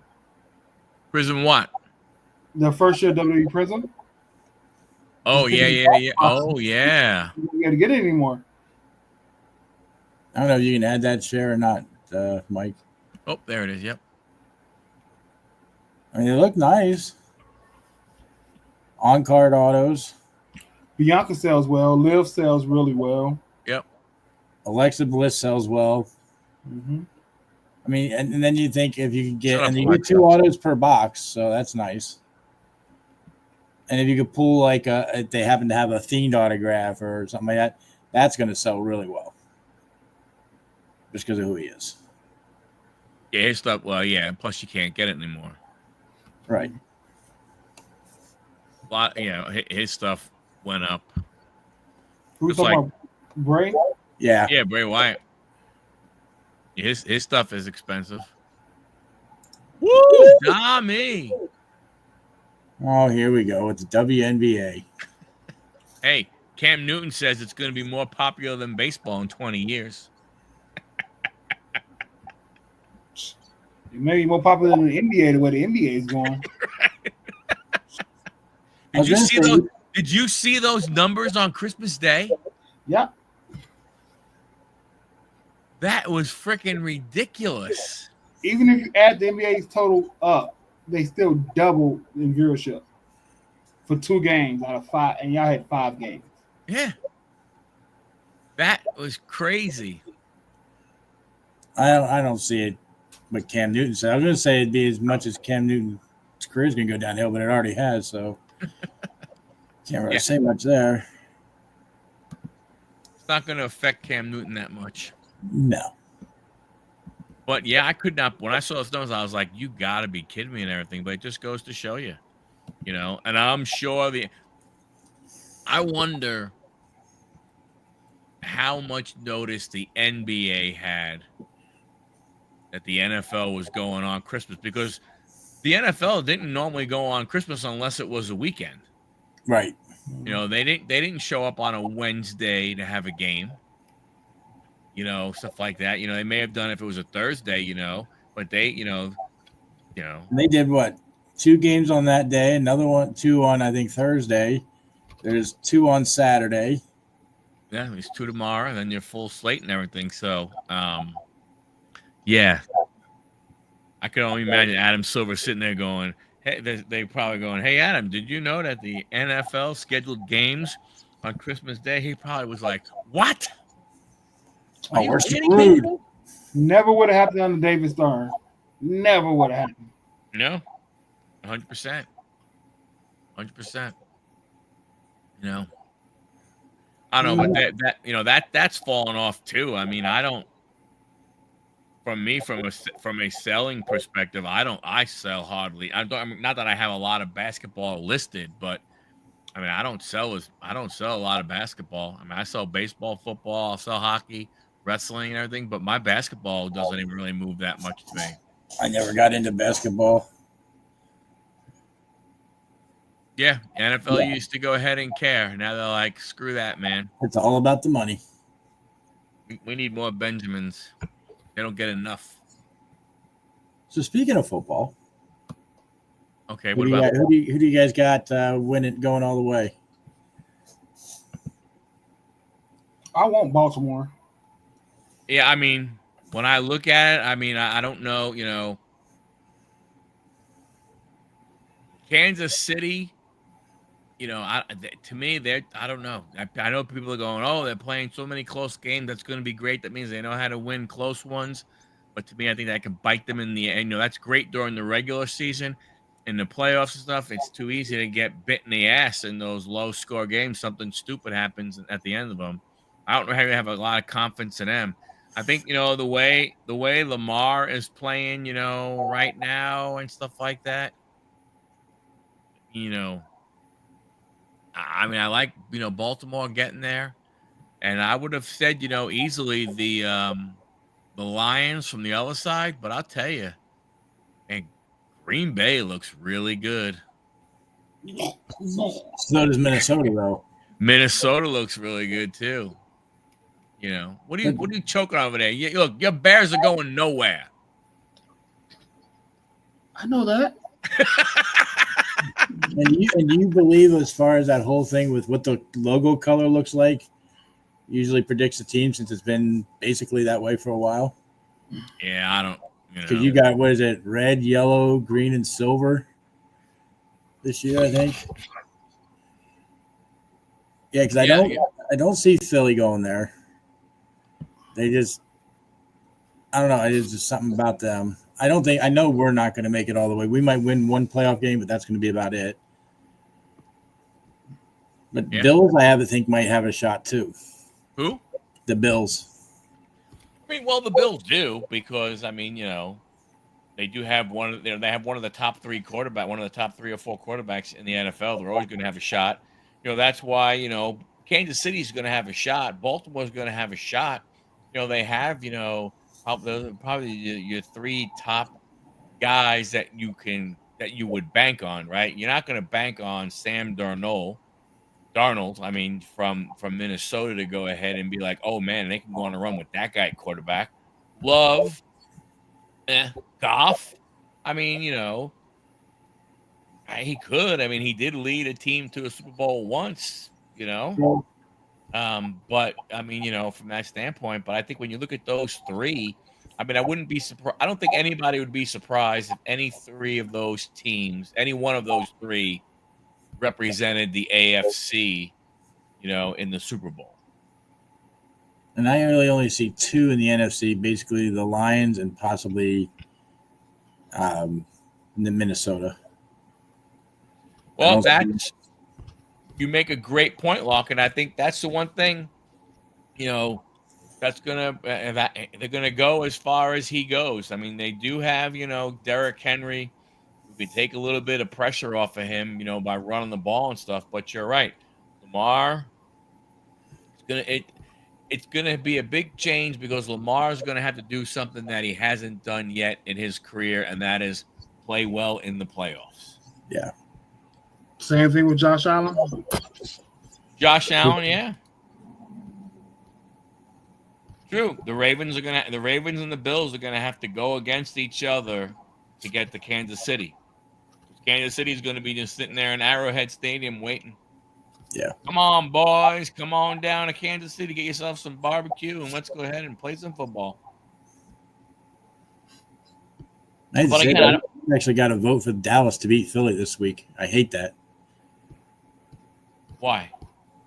Because if Philly loses both theirs and we win both of ours, we take the NFC East at that point. Oh, gotcha. Versus tiebreaker. But I don't see them losing to the Giants. So, sorry, Larkin. Or not Larkin, Dom. Well, there was somebody who was like, hey, do you think if the Eagles are locked in wherever they are in that last game of the year, would they basically go ahead and, try and get Barkley the rushing record, and then basically be like, okay, that's it. Let the Giants win to go ahead and screw the Giants out of getting the first overall draft pick? You got a point there, too. I can see that happening. That's diabolical. I mean, that would be awesome. I mean, I'm not a Giants fan. I'm a Jets fan. It would be, but I mean, and I don't know what the heck is going to go ahead and happen. Or Hurts is out. Yeah. That means I have to deal with Kenny Pinkett, baby. Because I could see Dallas possibly beating Philly as a spoiler, because Philly's still in the playoffs no matter what, whether they win out or they lose out. It's just whether or not they win the NFC East or not. Right. So really for them, they could rest their guys and be like you said, Barkley gets the record. All right, we're good. We're in the playoffs anyway. Save Jalen and some of our other guys for the playoffs. Yeah, I think it's one of those things where you look at it from the standpoint, I forgot how many yards he needs. Like 280, I think. Yeah, I know it's not a lot because he to ran get, against us pretty good. to get the rushing record and stuff. So I could see him going, hey, you know what? Let's go ahead and give him the ball a lot against that Dallas defense. Go ahead and get your, 175 yards rushing or something along those lines. Need maybe 100 or so in the final game against the Giants. Make him go ahead and do that in the first half of the game. Then be like, okay, you're done. You're done. Leave your helmet. Leave your helmet in the locker room when we come out at halftime, and put on a baseball cap or a or a beanie or something along those lines, and just chill out the rest of the thing. But I can see that going ahead, and happening. And like you said, let the Giants win, lose their first rounder, and then. Well, yeah, just like put them. That's so they don't get the overall number one, because right now the Giants have the overall number one pick. Right. I think if they win one more game, I think they definitely they fall out and stuff. I like that lock, and he pulls the hammy with 10 yards left. Yeah. Got to do it next year, buddy. Sorry. I'd wrap that shit up and go, I don't care what it takes. Yeah. That's too damn close for me. Well, that game where he sat out when they were blowing the team out is coming into play now. Yep. He probably would have got 50, 60 more yards. Yep. Yeah. How about them Jets? Yeah, Raiders fans were mad that they beat the Jaguars. I don't blame them. Look, I'm pissed off that the Jets have won their game and stuff. But I mean, management can want a team to tank unless you go ahead and sit everybody and go, okay, you're not playing anymore. You're not playing anymore. You're not playing anymore. You're not playing anymore. Players don't want to lose. No. I never got paid to play in a baseball game, but I know one thing: I never was out there going, you know what? I wouldn't mind if we lost this game. Hell no. I never thought about losing a damn game. Was it one of the Jets quarterbacks that got traded or picked up by somebody else? I can't remember. I know Larkin said somebody had traded from, I think it was the Jets to. Wasn't Aaron Rodgers, I don't think. Did you guys have Aaron? We have Aaron. Well, they let Sam Darnold go when they picked up Zach Wilson, and then now Darno is he's leading Minnesota to what are they 12-2 or something along those lines? I think they're right even with. No, they're 13-2. Yeah. Yeah, they are 13 and they are 13-2. They're tied there with Detroit. They're going back and forth. Yeah, them and Detroit are going for the. Well, yeah, those two are the ones that could. I think that one of those two will win the North. Yeah, from that standpoint. I mean, from my team's perspective, I would like to see Minnesota beat Green Bay, because then we had the same record, but we had the tiebreaker with them, so we would get the 6th seed. So I really don't want to see Philly in the playoffs, even though I think we could still beat them there. But I'd rather see like the Rams or somebody, or even Detroit possibly. At least if we're going to lose to a team with a decent record and a decent team. Well, the thing is this: it's funny when you look at it. You have the West and you have the South.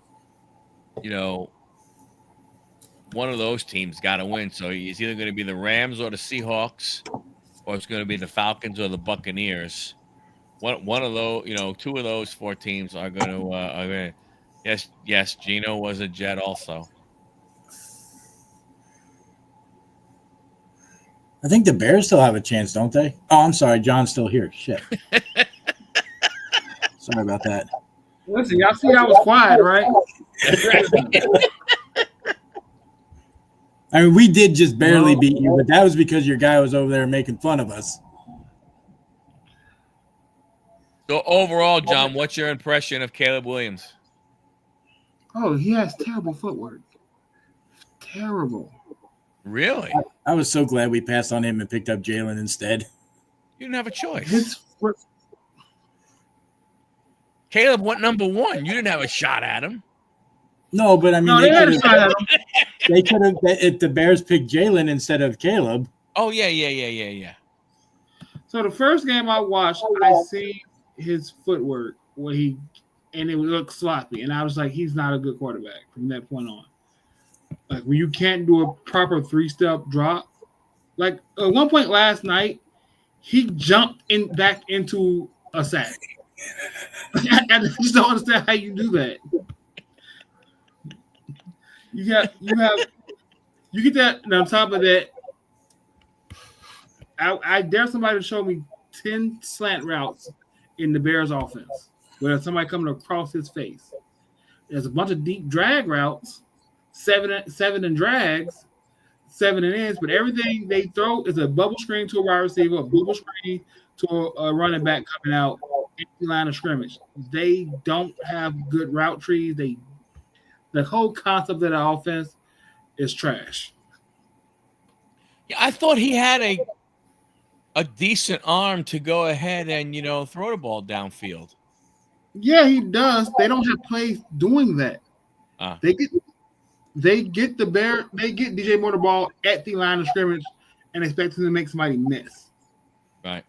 They don't throw a quick, here's a slant, here's a 5-yard in route, here's a 7-yard out route, here's a double move route where we go up. Right? It's rudimentary. Like it's literally the same thing. The one drive they had that was good, they started on like 15, and they just stringed their way down the field and then scored a touchdown and get called back for the holding penalty. Yeah, I watched that game. There's been a lot of flags thrown in games, man. Oh, are the Chiefs playing? Hey, no, there's still a lot of flags. They may not get thrown against the Chiefs, but there's still a lot of flags being thrown. I know that's then you get extra. They get the extra flags. Extra flags, yeah, because they have to make up. Mm-hmm. I watched that game with the Bears, and he jumped back and right into the sack. I was like, that reminds me of that. And no offense, the Jets player that ran into the back of his own player that one game. Butt fumble, Mark Sanchez. That's what that reminded me. I was like, it's Sanchez all over again. Oh, I think next year we'll have a good, better team than we have now. Oh, okay. Here comes the Chiefs fan. No, you said that wrong, Larkin. There's the Chiefs fan right there. yeah. You're right. They get penalties that don't matter. Because the other team's going to get one. It's going to be even worse, so don't worry. It's okay. Right. They're not going to call a penalty when the game's on the line. It's okay to call penalties, but then you line the ball up a yard ahead of where it was marked. I'm just saying. And let me line up a yard short of what the other person got it for. So Well, I will say one thing, Larkin, about the Chiefs this year. They have screwed a lot of fantasy football players because Patrick Mahomes has not been putting up those freaking 30-point weeks like he used to before. Now he's putting up these 20, 22-point weeks, and it screws you. And Kelsey ain't getting them big-ass numbers from a tight end perspective. I had a team where I had both of those guys, on there, and I kept both of them. Last year, I finished in second place. This year, I'm finishing in freaking last place. You sons of bitches.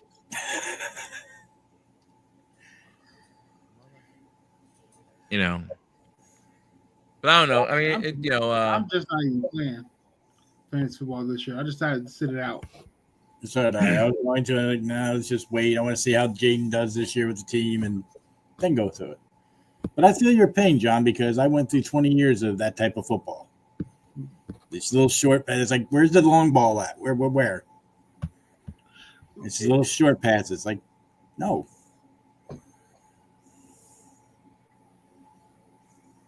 Last card of the pack. Excellent hit.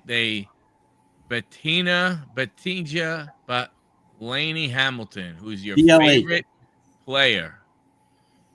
Who the hell does she even play for?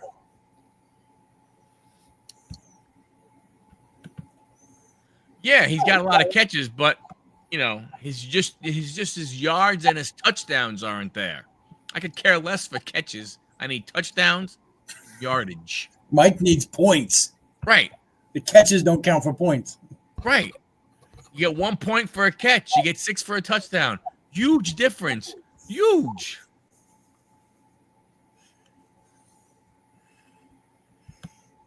You know. Caribbean World Series starts. Okay. Is Wander playing in that? I'm just curious. Never know. I don't think Wander's in that one. Wanda's in the prison league. Well, you know, hey. Oh, Hamilton plays for the world champions Liberty. Whatever, Dom. Yeah. 1 month. 1 month. The Caribbean World Series. Can you watch that on the MLB network? Well, how do you watch that? Is that another app you got to get? Dom's got it downloaded already. Yeah. Dom has it all figured out. So you still think you're getting Big Meat Pete back to you, to the Mets? I'm good. I mean, I'm not as confident as I was, but I still think it can happen. Just because I don't know. I don't know what other teams would be out there that would be willing to give him the big deal that he thinks, you know, that Boros told him he should get. Chicago, Right. Cubs. I know we're still in the running for him. The Nats are. Yeah, I'm not saying that there are other teams. People were saying Seattle. Yeah, But I think the question is going to be is is Seattle going to give him 6 at 150 or 5 at 1? Maybe they don't want to go as long, but they want to give him a little more. They're going to go 5 at 130. I don't know. I don't know who's going to offer. Supposedly, he recently turned down 3 years, $90 million. So he turned down $30 million a year. Like, that's not enough money. So it's obviously more of a long-term thing. But I don't know who was going to want to sign him for those, type of things. Yeah, I mean, they just got him. So I don't know if Pete would be happy going there being the DH. Right. That's what I'm saying. You're right, Logan. I don't know if they have money.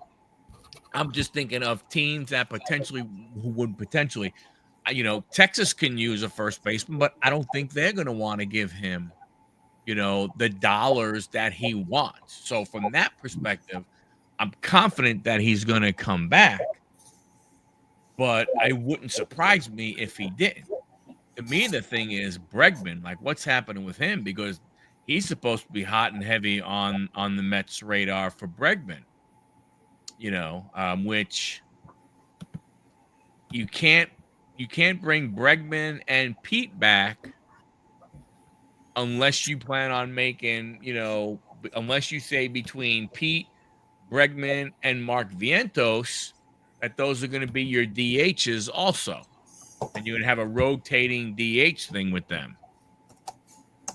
Yeah, that's what I'm saying. That's why I don't think Texas is going to pay. That's what I'm saying. I think the only team that can pay him close to what he wants is the Mets. I mean, you think the Cubs would pay, John? Don't they got to try and sign? Don't they got to try and sign Tucker though? They do got to try and sign. They have enough money. They just got to be willing to spend it. They got enough money, but are they going to want to pay it? I mean, I don't unless they're planning. So the Cubs are overloaded in outfield, right? Hap, you can't move him. Gold Glover, Pete Crow Armstrong, and you're getting Tucker for right. Suzuki doesn't want a DH. So Suzuki can get traded for a pitcher. they don't want to trade him because he has no trade clause. You're gonna have So unhappy player right there. right, and you can bring up a couple of first basemen from the What are you AAA. doing? Where's Bush going? Is Bush going back to third base? Because didn't he come Yeah, up as a third baseman through the minors? yeah, because they traded Paredes. So I don't know who plays third base now. No, right now, Larkin, Marte is scheduled to be one of the outfielders because right now you only have Marte, Nimmo, and you would have Soto as your starting, outfield. I don't know if he'll be dropped, but I could see him being part of some kind of trade. There's talk about them trying to maybe go after either Michael King with San Diego or maybe even Luis Castillo with what's his name with the Mariners. Siri, I don't know if they look at Siri as a full-time starter. I don't know for sure, but you're right. There's a guy who probably he's probably the best center fielder on the team. And if you were gonna throw Harrison Bader out there, you probably would do that. Then you're probably right. You could put either Nimmo and Marte as your DH. They have to figure something out. They're gonna have to trade somebody. They're gonna have to figure out what they're gonna do with one of those outfielders. We still need a front line, starter, from that standpoint. None of Mania, nice to have back, but he's a nice number 2. I think Kodai Senga is a 3 if he's healthy.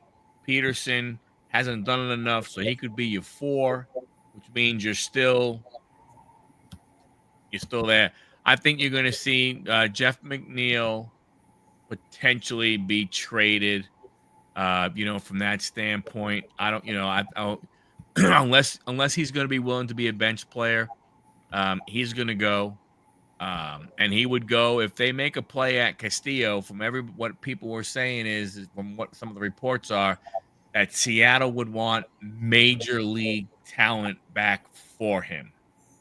So they want to, so you can maybe put a Marte and maybe a McNeil with some young guys together to go ahead and create some spots that way to maybe get that type of a guy. Next, I was looking at that. They want. I wouldn't mind if he went to the Royals. $200 million. If Pete ain't sniffing $200 million.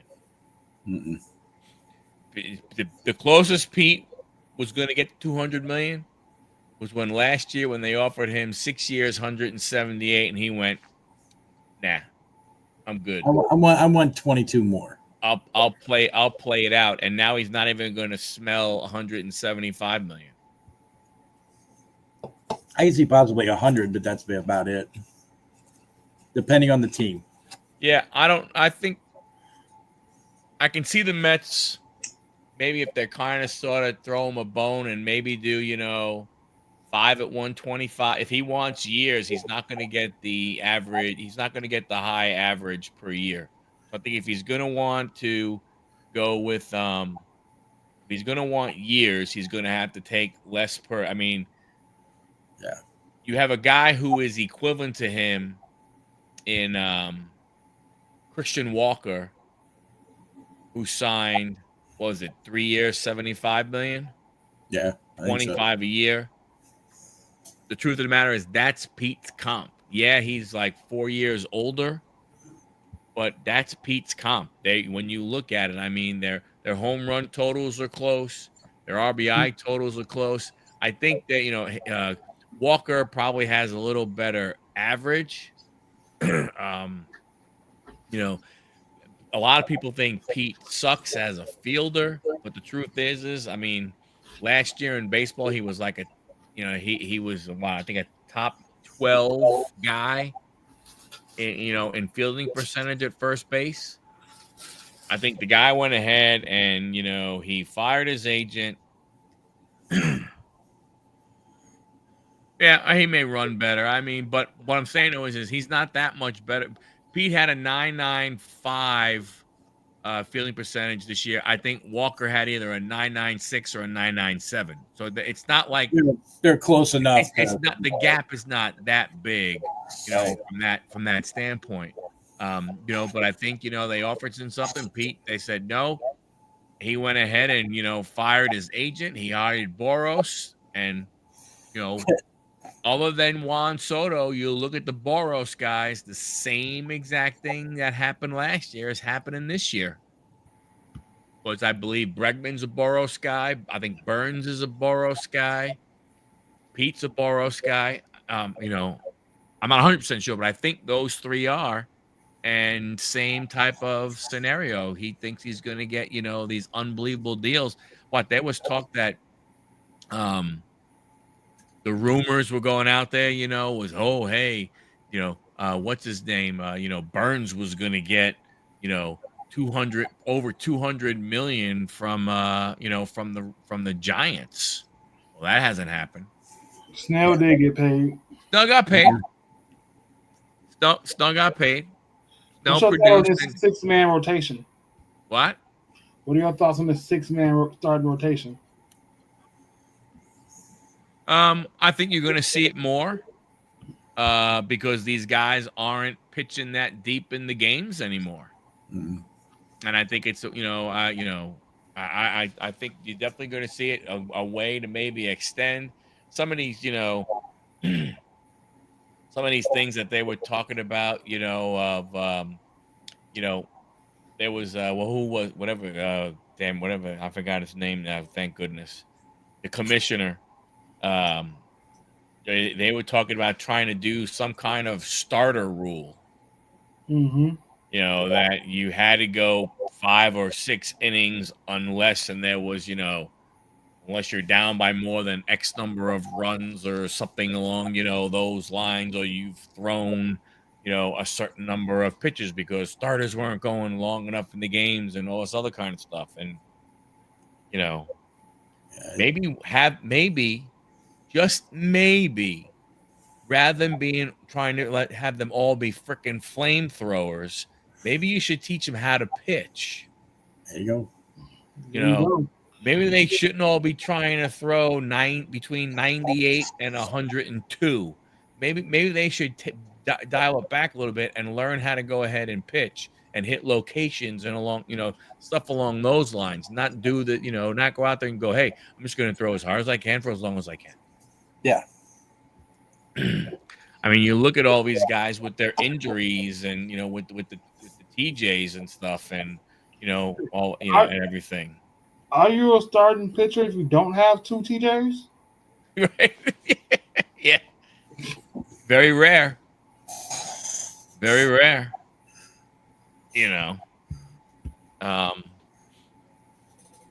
But I don't know. I mean, the whole Juan Soto thing was just absolutely nuts. I mean, I think it's crazy. I mean, it's, I don't know. Part of me doesn't care. It's not my money. But then part of me is like, if this continues to happen, how are you going to be able to go to a baseball game? So this Juan Soto contract, he's betting on Bitcoin. He basically took the whole of his contract and put it into Bitcoin and hoping that it yields $50 million a year. Hey, Anthony, what's happening, buddy? Anthony? Huh? He went ahead and he put his what? So they signed him for $760 million.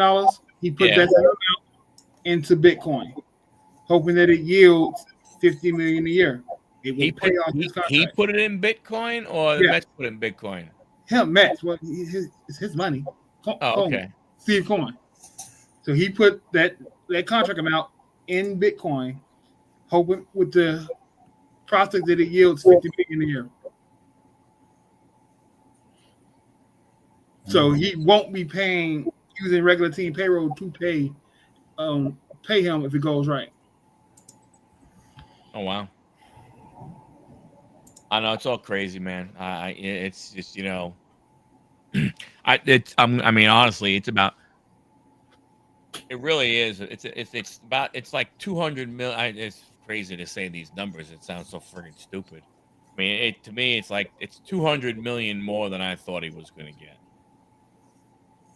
I thought he would have been in the 600 range. I didn't think he was necessarily worth that. I was thinking right around 500. And I'm a fan of his, but I don't his fielding. If he had a lot better fielding than he does, then yeah, I could see the 7. But he doesn't. Right. But I think his numbers last year were due to playing in Yankee Stadium and playing behind Judge or playing in front of Judge. You're going to see more pitches. He has a great eye for the ball. You're going to see more pitches because we can't make a mistake to you and put you on before Judge. He doesn't have line protection in the Mets. And I think that's what Boros was banking on, that the Mets would come up with big dollars for Pete to put Pete behind him. Not that Pete is the same type. I'm not saying that Pete is the same type of offensive weapon overall as Judge is, but Pete is a home run hitter. I mean, and from that standpoint, so I think that's what the Mets were kind of sort of banking on, and I think that's what they're hoping goes ahead and gets done. Yeah. From that standpoint, but I don't know. It's the whole thing is crazy. Like I said, I'm still finding it hard to believe that that he's not signed, that Burns isn't signed, but Bregman same way. But then, I honestly didn't think the Astros would move off of Bregman. Yeah, or move over Tucker. Yeah, I mean, it's like, when did they become cheap? And they don't have the farm system that they used to have. No, they traded a lot of those guys away. You know what I'm saying? But in all seriousness, like, when did those guys become cheap? Yeah, the Astros' number one prospect is Cam Smith, who they just traded for at third base. They got from the Cubs, right? Yeah, and then Jacob Melton, that's the number 2. Yeah. Which I guess maybe we should have kind of sort of seen it, with them letting Correa go and not wanting to play him when you figure he was, that way. Right, yeah, and the closers haven't signed yet either. Right. Yeah, that's true. Forgot about those guys. Mike, I appreciate you having me on, but I got to get up early, and it's 12:15. Oh, 12:15. All right. We'll go ahead and shut it down. All right. Thanks, Big John. Thanks, John. Yep. No problem. Appreciate you guys. Have a good one, brothers. Did you have a Merry Christmas? You guys had Merry Christmas to let you go? Yes, I did. And thank you again, Mike. Nice to see you, John. Thank you, Mike. Big John. You like it, John? Oops, he left. Yeah. All right. I'll catch you later, buddy. Thanks for hanging out. Bye. Bye.